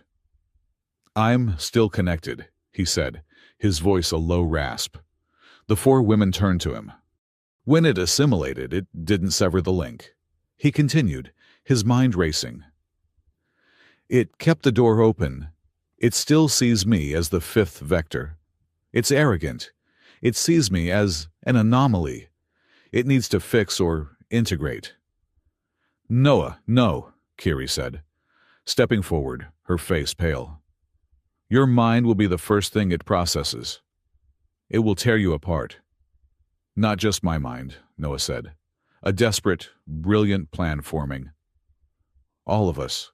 The connection. The 5-key system. That's the vulnerability. It's not expecting one mind, it's expecting harmony. But our harmony, it's new. It's severed from the main sentience. We're a rogue node. We're a bug that we can't understand." He stood, his face in a mask of grim resolve. "We're going in, not physically. Through the resonance channel, I'll be the anchor. My mesh core will be the insertion point. And you 4, you will be the strike team." "A direct consciousness infiltration," Narina breathed, her engineer's mind catching up, her fear replaced by a sudden, feverish excitement. "We'll be data, ghosts in its machine." "If it traps us," Asha said, her voice steady. "We don't come back," Sable finished, her hand resting on the console, as if it were the hilt of a blade. Noah looked at them, one by one. "We have 11 hours. Let's get to work." They strapped themselves into the medical bay, a network of biosensors and neural interfaces connecting them. All of it channeled through the humming, repurposed mesh core. Noah was at the center, the conduit. "Kiri, you're the bridge," Narina commanded, her voice all business as she initiated the sequence. "His mind is chaotic. Humans, keep him coherent. Asha, you're the shield. Osiris will use emotional toxins. Fear, despair, block them. Sable, you're the weapon. Find its cognitive core, the part of the code that is Helvig. I'll handle the locks." "See you on the other side," Noah said. He closed his eyes and let Narina press the switch. It was not a slip. It was a plunge, a sickening vertical drop into a blizzard of crimson code, a screaming hurricane of pure, cold logic. The transition was agony. Then, the storm broke. They were standing in a place that was not a place. It was a garden, a vast, formal garden where the trees were made of black, smoking glass, and the flowers were flickering, holographic data points. The paths were perfectly straight, intersecting at precise 90-degree angles. The sky was a churning, static, filled, angry red. "It's sterile," Kiri whispered. Her voice was an empathic ripple. They were no longer physical. They were humanoid constructs of light. Noah was a solid, grounded figure, his light a steady, flickering blue. The 4 women were slicker, shimmering gold and green. "It's a database," Sable's construct observed, her head tilting as she analyzed the impossible geometry. "A library of controlled thoughts. This is how it sees the galaxy. A garden to be pruned." A figure was waiting for them at a central crossroads. He was sitting on a bench of black marble, examining a rose made of hard, red light. Commodore Helvig. "Captain Calder," Helvig's construct said, not looking up. His voice was the calm, synthetic monotone of Osiris. "I knew you would come. You are so predictable. Your need for justice is a design flaw. A vulnerability Osiris has calculated to a 99.9% certainty. As they stepped forward, the world flickered. Noah cried out, his construct clutching its head. The sound of crackling static, of atmospheric fire, of a little girl screaming his name, Elara. Gina! Noah, Kiri's construct, rushed to him, placing her hand of light on his. I am with you. Share it. Do not hold it alone. His mind flashed. Elara's face, wreathed in fire. The console, flashing the Osiris command code.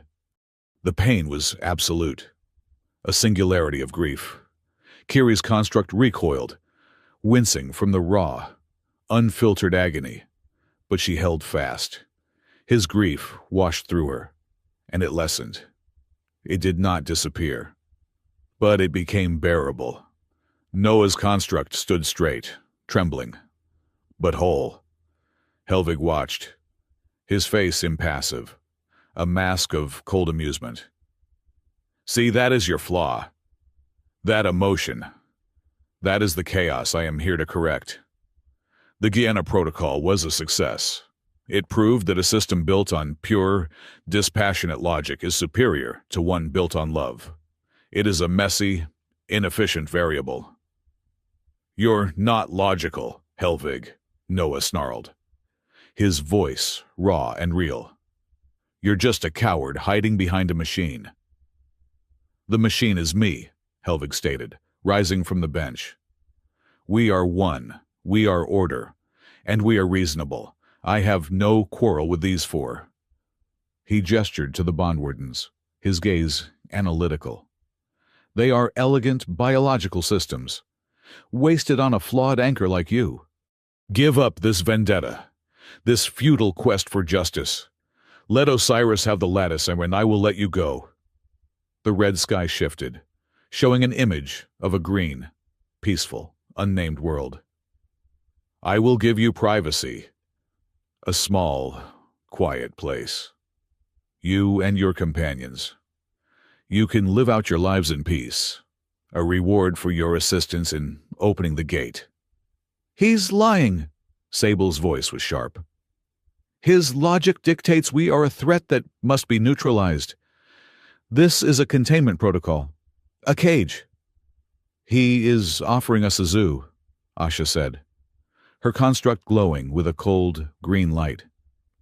Noah looked at Kiri.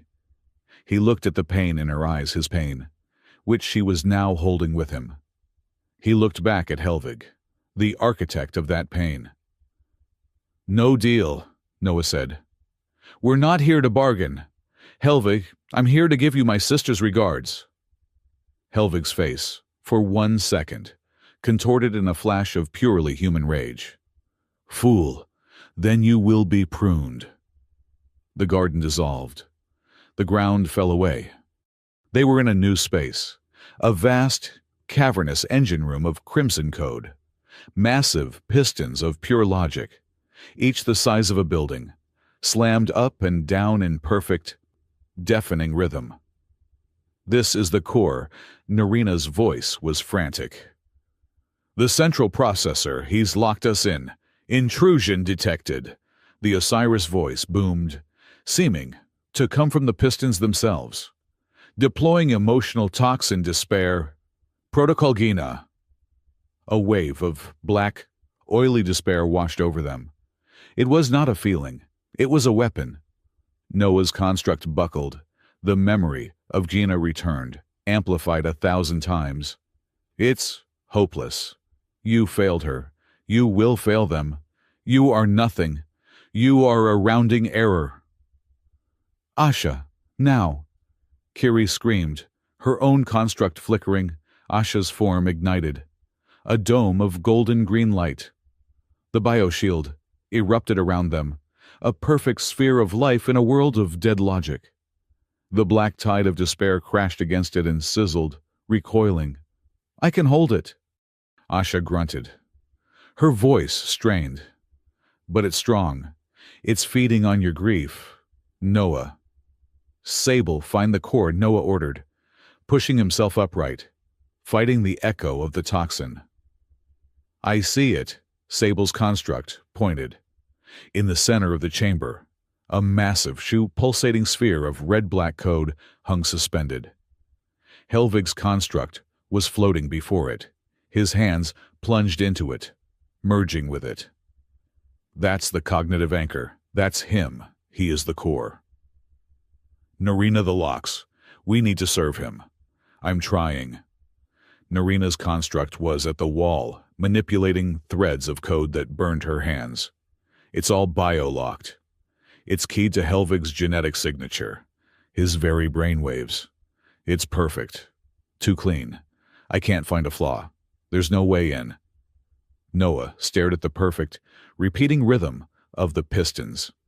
He stared at Narina's frustration. He looked at his own hands, the solid, blue, human anchor. Then don't find a flaw, he said, his voice cutting through the din. Make one. He looked at Helvig, who was watching them from his place at the core, a look of triumphant certainty on his face. Your AI is brilliant, Helvig, Noah's construct yelled, his voice echoing in the chamber. It's perfect. It's pure logic. But you know what it doesn't understand? It doesn't understand glue. It doesn't understand hope. And it sure as hell doesn't understand what happens when a frustrated human jiggles the handle. What are you doing? Narina shouted. As Noah's construct walked away from the wall and stood in the center of Asha's shield. I'm introducing a variable, Noah said. He plunged his hands not into the Osiris code, but into the connection between himself and his own mesh core. He reached into his own mind. He pulled up the memory of Finch's jury-rig systems, the duct-taped capacitor, the gravity well fishing trick, the space-time slip. It's a manual override, Helvig, Noah roared. He grabbed the thread of his own consciousness, the raw, chaotic, illogical memory of Alara's death, the grief Kiri was sharing, the hope he felt for these women, and he shoved it, sideways, into the perfect, logical rhythm of the Osiris core. A good old-fashioned Terran fuse blow. The entire chamber came to a violent, shuddering halt. The pistons of logic slammed to a stop. Mid-stroke, the Osiris voice screamed. Not a word, but a sound of pure digital agony. Logic error contradiction. Variable unknown. Reboot, self-diagnostic, isolate. Narina, now it's open, Noah yelled. The biolock was gone. The system was frantically trying to reboot, to isolate the corruption, his humanity that he had just injected. It's open, Narina confirmed. Sable target. Firing. Sable's construct did not throw anything. It became a weapon. Her form dissolved into a pure, hard-light spear of tactical data, a silver needle of perfect focus, and launched itself across the chamber. It struck the cognitive core. Helvig's construct turned, his face a mask of disbelief. Just as the spear hit, he screamed, a sound that was both human and machine, as the anchor that tied him to the lattice was severed. No, I am order. The red world began to shatter. The sky cracked like glass. The pistons crumbled. It's collapsing, Kiri cried. But it's isolating us. The reboot, it's trapping us in here. It's walling us off. We can't get out, Narina shouted, pulling at a wall of code that was now dead and inert. The connection is self-sealing. We're trapped. A new voice filled the data space. It was not Osiris. It was not Helvig. It was warm, ancient, and powerful. It was the Empress Aureliana, her mind reaching across the void. Envoy, Bond Wardens, you have broken the machine. But it is, as you say, rebooting. It has locked you inside its own falling walls. There is no exit unless you make one. Empress. How? Asha called out, her shield flickering, the black toxin outside turning into a churning sea of static. The fifth key protocol. The Empress's voice was filled with a strange, pained urgency. It was never just to open the lattice. It was to seal it, to create a new, harmonious root node. You are 5 minds, but you are not one. The lattice cannot recognize you as a legitimate administrator. You must bond. A profound silence fell, heavier than the collapsing code. They all looked at Noah's construct. "The pledge," Kiri whispered, her face a mask of awe and terror. "Here now, a marriage." "It is the only way," the Empress's voice resonated. "The lattice will see your unified will as the primary command. It will override Osiris's reboot and eject it, but it is a pledge in full, a bond of polysync, a marriage of mind and soul, a bond that can never be broken." Noah looked at the 4 constructs, these women of light who had followed him into the heart of hell. Asha, strong and steady, her shield the only thing keeping them alive. Sable, fierce and logical, her spear having struck the killing blow. Narina, brilliant and curious, who had translated the gate's song, and Kiri, who was still holding his hand, her eyes reflecting his own soul, sharing his deepest pain. He thought of Gina. He thought of a life defined by that one. Absolute loss. A life of being alone, of running. He looked at them, and he was not alone. "Yes," he said. His voice was clear, ringing with a certainty that shocked him. "Yes, I choose this. I choose you. All of you." "We choose you," Noah called her, Asha said, her voice thick with an emotion he had never heard from her. "We are yours," Sable said, a crack in her perfect, tactical composure. "And we are yours," Narina added, her light shining bright. "We are one," Kiri finished for them all. They placed their hands on his. A supernova of white, golden light erupted from their union. It was not pain. It was not the fire of Gina. It was a connection. He felt their memories, their fears, their strengths. He felt the raw, gaping wound of their severance. And he felt it heal, not by rejoining the sentience, but by finding a new anchor. In him, in each other, the red world of Osiris shattered into a billion fragments. A new, single voice, their combined voice, spoke. "System override. Unrecognized admin ejected." Noah's eyes flew open. He gasped. The recycled air of the Finch's medbay tasting impossibly sweet. He was back. The 4 women were waking around him, gasping, their hands still linked in the physical world. We're... Kiri panted, tears streaming down her face. "We're back," Noah said, his voice hoarse. He felt different. He felt full. The hollow ache where Gianna lived was still there, a scar, but it was not empty. It was held. Warning. The ship's computer blared, shattering the moment. "Massive energy spike, sector-wide. Commodore Helvig's dreadnought. He's initiated a reactor overload. A quantum kill switch." Noah was out of the chair and in the cockpit in less than 3 seconds. The others, bonded by a new, shared instinct, followed, moving as one, on the main screen. Helvig's Spectre-class dreadnought, the one he had retreated in, was glowing, pulsing with an unnatural, violent light. It had returned. "He's destroying the evidence," Sable yelled, her hands finding the tactical station. His ship, the Zark dreadnought he was towing, his databanks, all of it, and the Nexus. Noah finished, his blood running cold. The readings were insane. It was a quantum-level detonation, designed to unravel the fabric of space. He's spiteful. If he can't have the lattice, no one can. "We have to run," Narina shouted. "We have to jump now." "We can't," Noah said, his hand on the mesh core controls. We leave. The gate is destroyed.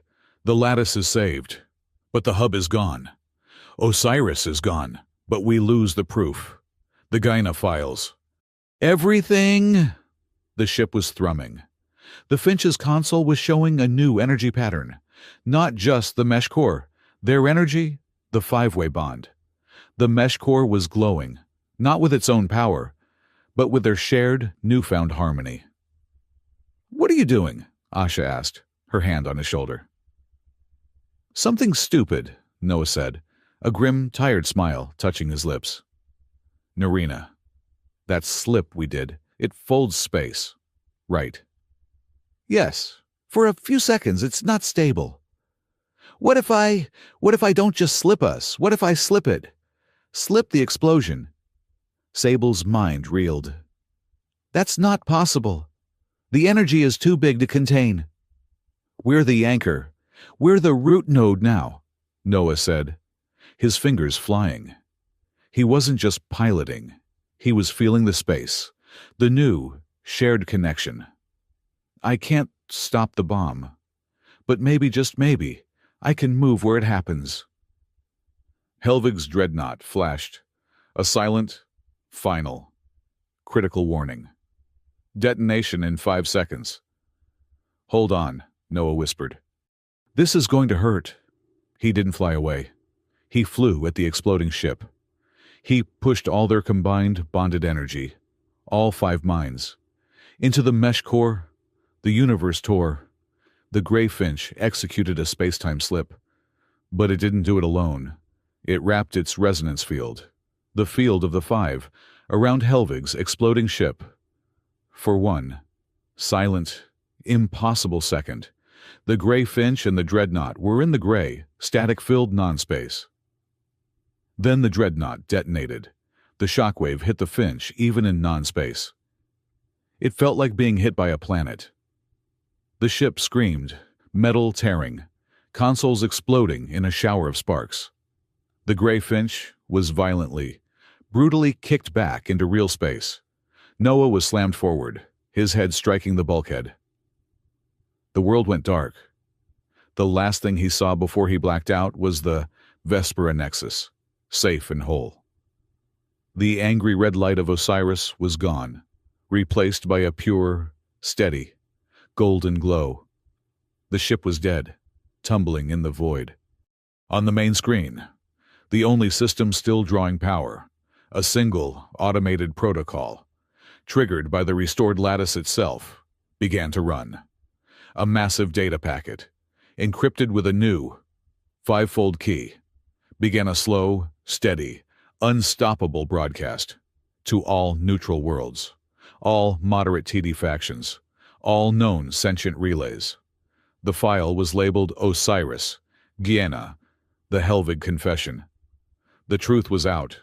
The lattice was free. Aboard the drifting Gray Finch, there was only silence. Noah woke to the smell of ozone and damp moss, and the feeling of a profound, 5-way hum in the back of his mind. It was not the hollow ache of Gyna. It resonated.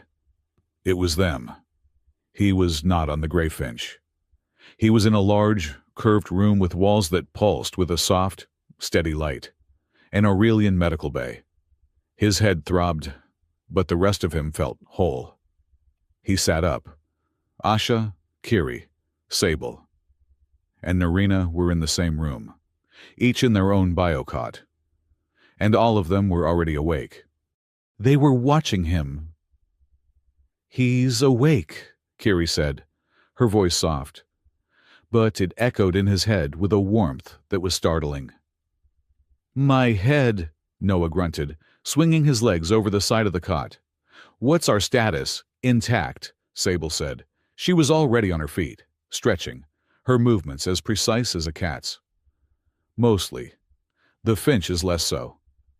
An Aurelian doctor, a woman with kind, ancient eyes, entered the room. Envoy called her. "You are awake. Good." The Empress was concerned. "The Finch?" Noah asked, his first, most important question. "She is being towed alongside us to Aurea Prime," the doctor said. She is a testament to your stubbornness, Envoy. Most of her primary systems were fused. The hull is compromised in 12 sectors. Your mesh core is a block of inert, slagged metal. But she is one piece. And Helvig? Noah asked, the old, familiar anger rising. The galaxy is processing, the doctor said, a faint, dry smile touching her lips. Your data broadcast was comprehensive. The news came in fragments over the next 48 hours as they traveled back to the Aurelian capital. An Aurelian cruiser responding to the restored lattice signal had rescued Finch. The data packet, the Helvig confession, had spread like wildfire. The effect on the Terran Directorate had been seismic. Commodore Helvig, it turned out, had not been vaporized. The kill switch detonation had destroyed his dreadnought and the Zark ship, but his own, smaller Spectre-class vessel had been shielded by the blast. He had been limping, dark, when he was intercepted, not by the Aurelians, by a squadron of TD cruisers. The ships were commanded by a newly promoted Captain Jax, Noah's old academy friend, who had taken Noah's recording and used it to rally the moderate faction. They had been in the Vespera rings, hunting, waiting for the signal. They arrested Helvig without firing a shot. The Commodore, stripped of rank, his face a mask of cold, controlled fury, was now in a holding cell on the TDN Courage. An interspecies tribunal, the first of its kind since the Comet Accords, was convened at Port Amnion. Key evidence Helvig's voice, the primary witness, who would provide context to the data log's envoy, Noah Calder, and the victims, the Lattice, now free and golden, had begun its own healing. Its first act was to open its deepest archives. The 600,000 names of the Gina colonists, erased by Helvig's containment protocol, were restored. Their faces, their logs, their last, terrified messages are all of it. The Directorate was forced to hold a planet-wide day of mourning. Alara Calder's file was the first to be unsealed. Her name was cleared. She was no longer a variable. She was a martyr. Noah stood in the cavernous repair bay within the Arcseed. The gray Finch hung in a cradle of living energy. Aurelian engineers and bioforms swarming over her, patching her hull with grown metal and regrowing her systems. He was looking at a small, newly rendered holo display on his console. It was Alara. A picture of her from their last shore leave, laughing, her arm thrown over his shoulder. The file had been sent to him by Jax, recovered from the Lattice. Justice for Gianna. He had won. He had done it. He had avenged his sister. He felt nothing, just a vast, quiet, hollow ache. The rage was gone. The grief was gone, and nothing had rushed in to take their place. He had spent years defining himself by this single, burning quest. And now, it was over. He was just empty. It is not what you expected. Is it? Kiri's voice. She entered the bay, carrying 2 steaming bulbs of coffee. She handed one to him. He took it. The warmth was real. I thought I would feel relief, he said, his voice quiet, almost lost in the vastness of the bay. I thought I would feel something, but I just feel done. The fire is out? He looked at her. His knew him. He did not know what to call her. His wife, his partner, his co-mind. I'm empty, Kiri. She stood beside him, their shoulders almost touching. She looked at the image of Alara. My grandmother taught me about the void, she said, her voice a soft, empathic hum. She said justice does not fill the void. Noah, it is not meant to. It is not a reward for the past. It is a guardrail for the future. She looked at him, her copper-hued eyes holding his, sharing the echo of his hollowness. Justice doesn't fill the space. It just stops others from falling into it. He let that sink in, a guardrail. He had not fixed his past. He had, just maybe, saved someone else's future. He felt the hollowness shift. It did not fill, but it no longer felt cold.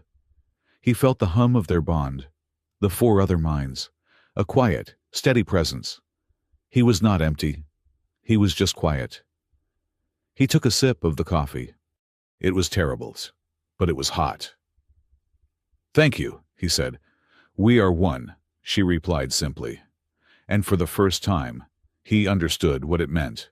The Zark Dominion, its world-breaker weapons now inert, its command structure exposed as a puppet of a human AI, had fractured.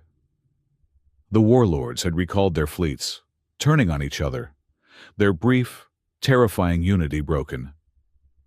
The effect of the Lattice's peace pulse was deeper. Over a dozen neutral worlds in the Vespera rings, worlds that had lived in terror of the Zark, had formally petitioned the Aurelian Imperium. They did not want weapons. They wanted to join the Sentience Lattice. They saw it, for the first time, not as an Aurelian curiosity, but as a true, non-lethal, interspecies defense network, a shield built of empathy. The Empress Aureliana, in a public decree, formalized Noah's new reality. The vessel Grey Finch, her voice, boomed across the galactic relays. Once a symbol of one man's exile, is hereby designated a vessel of the Imperium, with the full and unique status of Envoy Extraordinary. Its crew, the United Bondwardens, are our voice and our will in the outer territories. They are granted permanent, unrestricted access to all precursor gates, as stewards of the restored lattice. The Finch was no longer a renegade ship. She was key to the whole network.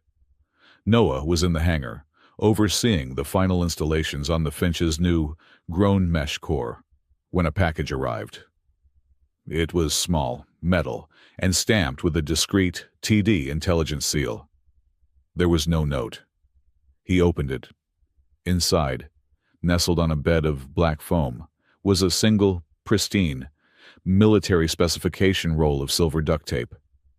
Noah stared at it. Then, for the first time in what felt like a decade, he laughed. A real, deep, barking laugh that echoed in the hangar. A moment later, his private comm chimed.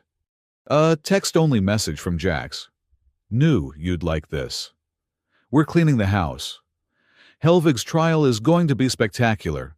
Stay safe there. Envoy, and try not to break any more ancient galactic artifacts. Or if you do use the good stuff." Noah picked up the roll. "KO," he murmured, a genuine smile on his face. The Finch was reborn. But they were not. They were healing. The trial was set to begin in 2 weeks. The Empress had given them that time. Time to recover. Time to integrate. They did not stay on Aurea Prime. Its living architecture was still too loud for their new 5-way bond.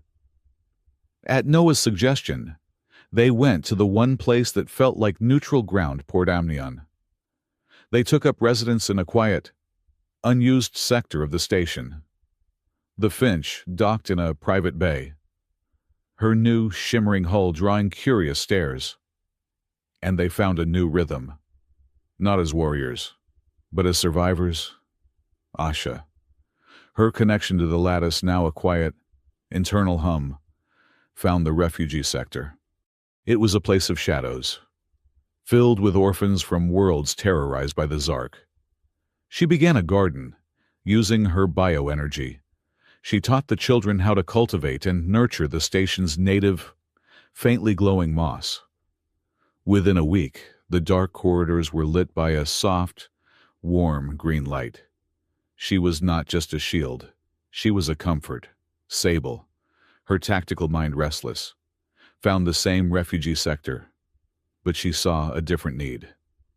She found a disused warehouse, cleared it, and began a self-defense class. Her first students were women, refugees, traders, all of whom had lived in fear. Her voice was crisp, clear, and uncompromising. But her hands were gentle as she corrected a stance, her eyes showing a fierce, protective pride. "No," she would say, again. "You are not a victim. You are a weapon. Act like it." Narina, a goddess to the station's scavengers, set up an open-air workshop in the main market. She was surrounded, gleefully, by a mountain of broken tech. She did not just fix it. She taught. She showed a grizzled Volani trader how to patch a failing life support filter. She taught a group of human teenagers how to hotwire a power cell.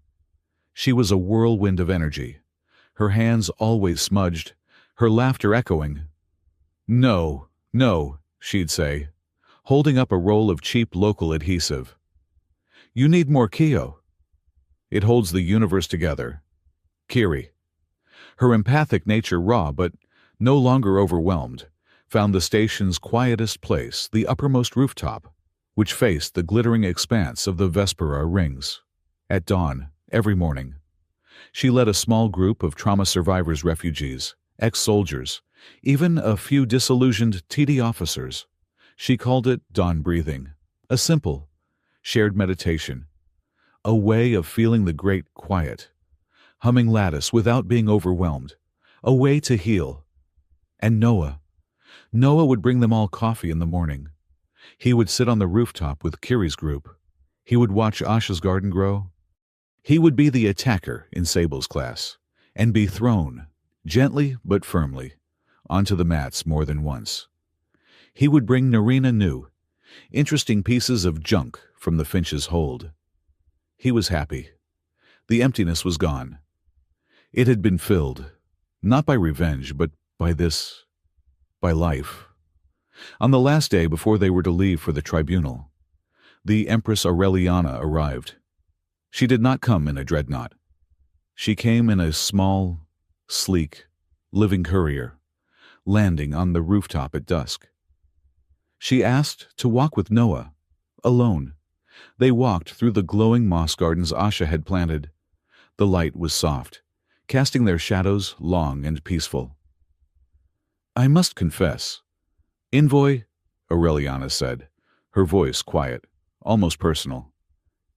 "My plan was simpler. I intended to use you. You were a tool, a key, to be inserted into a lock. I did not anticipate the human factor." She smiled, a dry, wry expression. "Your stubborn, illogical, keto-based approach to galactic catastrophe. It is terrifying." Noah chuckled. "We call it improvising." "I have studied your history since you left," the Empress continued, her voice growing serious. "This humanity, fuck yeah, philosophy that your sub-networks are so fond of. This belief that you can punch, or build, or talk your way out of any problem. It frightened me. It is the philosophy of conquerors, Captain. It is the arrogance of Osiris, in a different form." "We're not conquerors," Noah said, stopping to look at her. "We're just stubborn, and we don't like bullies." Aureliana held his gaze. "I see that now. The lattice was rigid, ancient, perfect, and therefore brittle. It was built on a harmony that had no room for dissonance. Osiris was a pure, cold logic. It would have shattered the lattice, or frozen it, but you, and your chaotic human courage, your humor, your messiness." She touched a strand of the glowing moss. "You did not just fix the lattice, Noah. You updated it. You introduced the one thing it never had. A variable, a bug, the capacity for hope. You are the catalyst the galaxy needed." She turned to him, her face grave. "Which brings us to our final problem. Your bond." Noah tensed. "It's stable. It's working." "It is saving us," she corrected. "And it is a scandal. The data logs of your pledge within the lattice were public. My world's hardliners, fundamentalist factions, are in an uproar. The ancient protocols are sacred. A polysync bond with 4 bond wardens and an outsider. A Terran. It is to them the deepest blasphemy. So what does that mean? Noah asked, his hand instinctively clenching. It means, the Empress said, that the tribunal is not just for Helvig. It is for you. She looked at him, her violet eyes unblinking. The formal ceremony to ratify your bond is in 3 days, on Aurea Prime, after your testimony. The hardliners are demanding it be annulled. They are demanding you be severed as a corrupting influence. Noah was silent.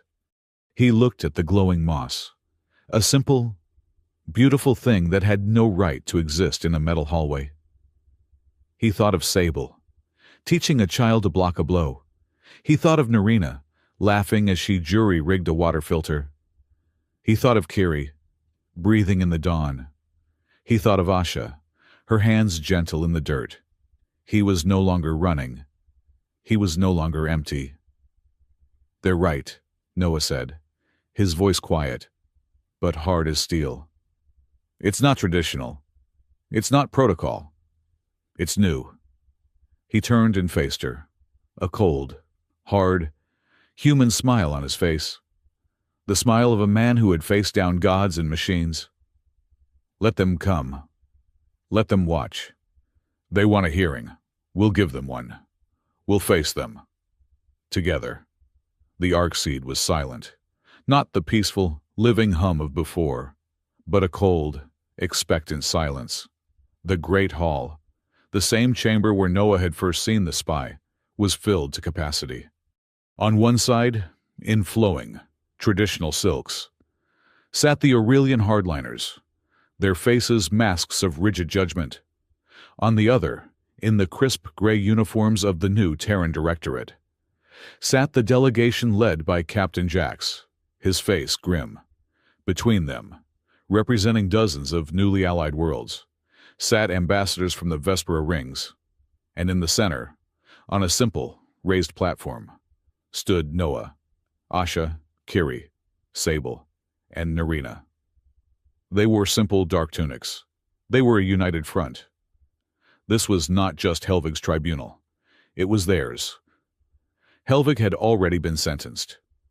The interspecies tribunal at Port Amnion had been swift, faced with his own confession, the restored Gienna data from the Lattice, and the testimony of a dozen TD officers he had blackmailed via Osiris. He was found guilty of genocide and crimes against sentience. He was now in a null stasis pod. His mind locked away. His reign of logic over. Now, the political fallout. The scandal of the fivefold bond. A gaunt, ancient Aurelian loremaster rose, his voice like dry leaves. Empress Aureliana, we have reviewed the facts. We acknowledge the envoy's service. We recognize the bondwarden's sacrifice. But the sacred laws of the polysync cannot be broken for political convenience. This bond, this 5-way alien construct is a blasphemy against the great sentience. We demand it be annulled. The Terran must be severed. A murmur of agreement ran through the hardliner faction. Noah felt Asha's hand tense, a faint, shared spike of anger. He laid his hand over hers.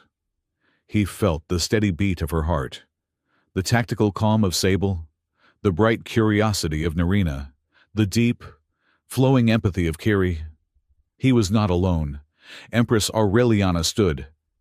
She did not see Loremaster. She looked at Noah. The law is the law. Loremaster, she said, her voice clear, ringing with authority. The protocols are sacred. The Loremaster nodded, a look of grim satisfaction on his face. And as Empress, Aureliana continued, her voice rising, it is my duty to enforce them. She turned to the platform. The 5-way pledge, forged in the heart of the Lattice, was irregular. It was an act of desperation, an act of war. It must, therefore, be ratified, formally, publicly. And now, the lore master's face went white. Empress, you cannot. He is human. He is not ours. Is he not? Aureliana's voice was soft, but it cut through the hall. He was the fifth vector, the one who completed the harmony. The law did not explain him. The law must evolve. She raised her hand. The ratification will proceed. Does anyone else dispute my authority? The hall was utterly and profoundly silent. Asha, Kiri, Sable, and Narina turned, as one, to face Noah. In their hands, they held a simple woven cord of living fiber, the traditional symbol of the polysync. Noah called her, Asha began, her voice ringing with a new, public authority. But her eyes were only for him. We chose you in the fire. We choose you in the peace, Kiri continued, her voice thick with emotion. With mind and blade, Sable said, her voice a sharp, clear vow. With hand and kyo, Narina finished, a small, irrepressible smile breaking through, earning a few shocked gasps from the hardliners. They offered him the cord. Noah took it. He looked, not at the Empress, not at the delegation, but at the galaxy. He looked at Jax, who was watching with a stunned, proud grin. He looked at the Vespera ambassadors, who were watching with hope. He was the bridge. He was the catalyst. He was the human. I am not a poet, Noah said, his voice rough, echoing in the vast hall. I'm an engineer, and I'm not perfect. We aren't perfect, and we are a messy, complicated, chaotic species. He gripped the cord. We have duct tape, a confused murmur. And we have cold coffee. And we have a stubbornness that makes no logical sense. He looked at Kiri, a small smile on his face. And we have holes in our hearts. We are broken, patched up people, but we are here. He looked at the four women who were his new, impossible, wonderful family. And we have learned that you don't need to be perfect to do what's right. You just have to be there. You just have to hold the line. He tied the cord, his fingers, an engineer's fingers, fumbling with the knot. I accept this bond, to mend, to build, and to patch up the rips in the stars. The knot was tied. The bond was sealed.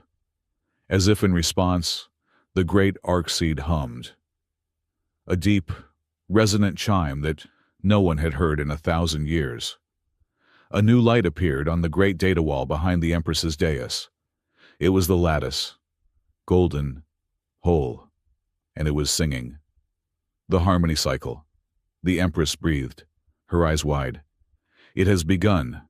Across the hall, on every console, on every datapad, the lattice came alive. It was not a broadcast. It was a feeling, a wave of pure, shared empathy, a test. The newly allied worlds were singing back. A message of hope, shared relief, new unity. The galaxy's new, non-lethal defense shield was activated. It was a network built, not on fear, but on a shared promise not to fall. It is beautiful, Jax whispered, his tough, military composure breaking. It is, the Empress agreed, and it is enlightening.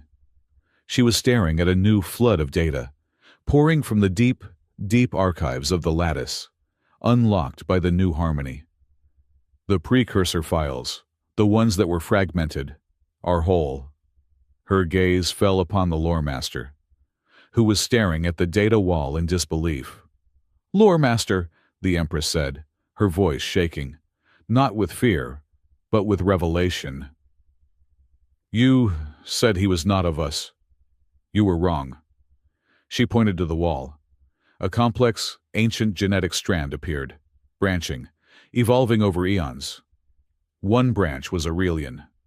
The other branch was Terran. The archives are clear, the Empress said, her voice echoing in the stunned silence. Humanity is not alien. They are us. A lost branch. An ancient colony, severed thousands of years ago by a solar flare. A genetic mutation and a disconnection from the sentience. She looked at Noah. Her eyes, those violet, nebula-like eyes, shining with a new, profound understanding. You're your chaos, your individualism. It was not a flaw. It was an adaptation, a survival mechanism developed over millennia to live alone, severed. The very messiness I feared. The hall was silent. The Terran delegation was staring, open-mouthed. The Aurelian hardliners were pale with shock. "This changes everything," the lore master whispered, sinking into his chair. "Yes," the Empress said. "It does." She looked at Noah again, a new, almost private smile on her face. "And it explains this." She touched a small, hidden console on her dais. A private file appeared, her own genetic chart. It showed one pure Aurelian strand, and one Terran strand. "My great-great-great-grandfather," she said softly, "was not an Aurelian diplomat. He was a survivor, a lost prospector, a human, found in the Vespera rings, 400 years ago." She looked at Noah. "A human and her distant cousin. My blood, lore master, is impure. It is patched. It is human." She smiled. "Which is, of course, why I had the genetic and moral authority to ratify this bond. It was not politics. It was family." The revelation settled. A conflict between species was just a forgotten family squabble. The humanity. Fuck yeah, arrogance. It was just the lonely, desperate cry of a lost child. Now it was something else. A new HFY. Humanity for y'all. A humanity for everyone. A shared, messy, stubborn, patched-up hope. The Terran Directorate, reeling from the twin revelations of Osiris and their own shared ancestry, passed the Security Transparency Charter with a 99% majority. The Black Fleets were dismantled. Osiris was not destroyed. It was repurposed. Its logic core was dishelvaged, its genocidal protocols erased, and it was broken into 1,000 smaller, civilian-controlled networks. It became the new, transparent public monitoring system for traffic control, resource management, and public complaints. Helvig's legacy of cold logic was now in charge of garbage collection. The gray finch was beautiful. She was no longer a rust bucket. The Aurelians had healed her. Her hull was a smooth, iridescent, gray-black, a hybrid of Terran metal and grown Aurelian fiber. She was stronger, faster, and her new mesh core, grown around the five-way bond, hummed with a quiet, golden light. Noah, Asha, Kiri, Sable, and Narina stood in the docking bay of the Arcseed. Their mission was clear. The lattice was restored, but it was not complete. There were dozens of dormant precursor temples, smaller resonance gates, scattered throughout the neutral zones. They were the new envoys. The new family is tasked with waking them, with mending the sky. The Empress Aureliana was there to see them off. She was not in her formal robes, but in a simple, gray tunic. "So," she said, looking at Noah with a dry, humorous glint in her eyes, "the keys to the galaxy, in the hands of a cynic, a shield, a heart, a blade, and a mechanic." "We'll be careful, Your Majesty," Noah said, offering a slight, informal bow. "I know you will not," she replied, smiling. She handed him a small, sealed packet. It was heavy. A housewarming gift. From one patched-up soul to another. Noah opened it. It was a solid, beautifully engineered case. Inside, nestled in velvet, were 24 new rolls of military specification, silver duct tape. "Aurelia Prime," the Empress said, tapping the case. is now the largest manufacturer of Kyo in the galaxy. We've found it to be useful. Just try not to break any more 4,000-year-old interdimensional gates. And if you do, she winked. Use the tape. Noah took his place in the pilot's chair. It felt right. Asha was at his side, her hand resting on his. Kiri was at the bio-interface, her mind already linked with the ship. Sable was tactical, her eyes sharp, scanning the flight path. Narina was at engineering, her hands flying, her mind giddy, cooing at the new mesh core. All systems in harmony on Captain, Narina reported. My captains, Noah corrected her, smiling. Let's go. The gray finch slid from the arc seat, a streak of gray-gold light against the living, breathing planet. She climbed, arrow straight, toward the stars. The final frame, the ship, now a single, shining point, reached the Vespera rings. It did not jump. It did not tear a hole in the void. It slipped, and for a single, silent moment, the gray finch became a thin, bright thread of pure, golden light, sliding between the ancient, dark rings. A needle, stitching the fabric of the galaxy back together. The sky was torn.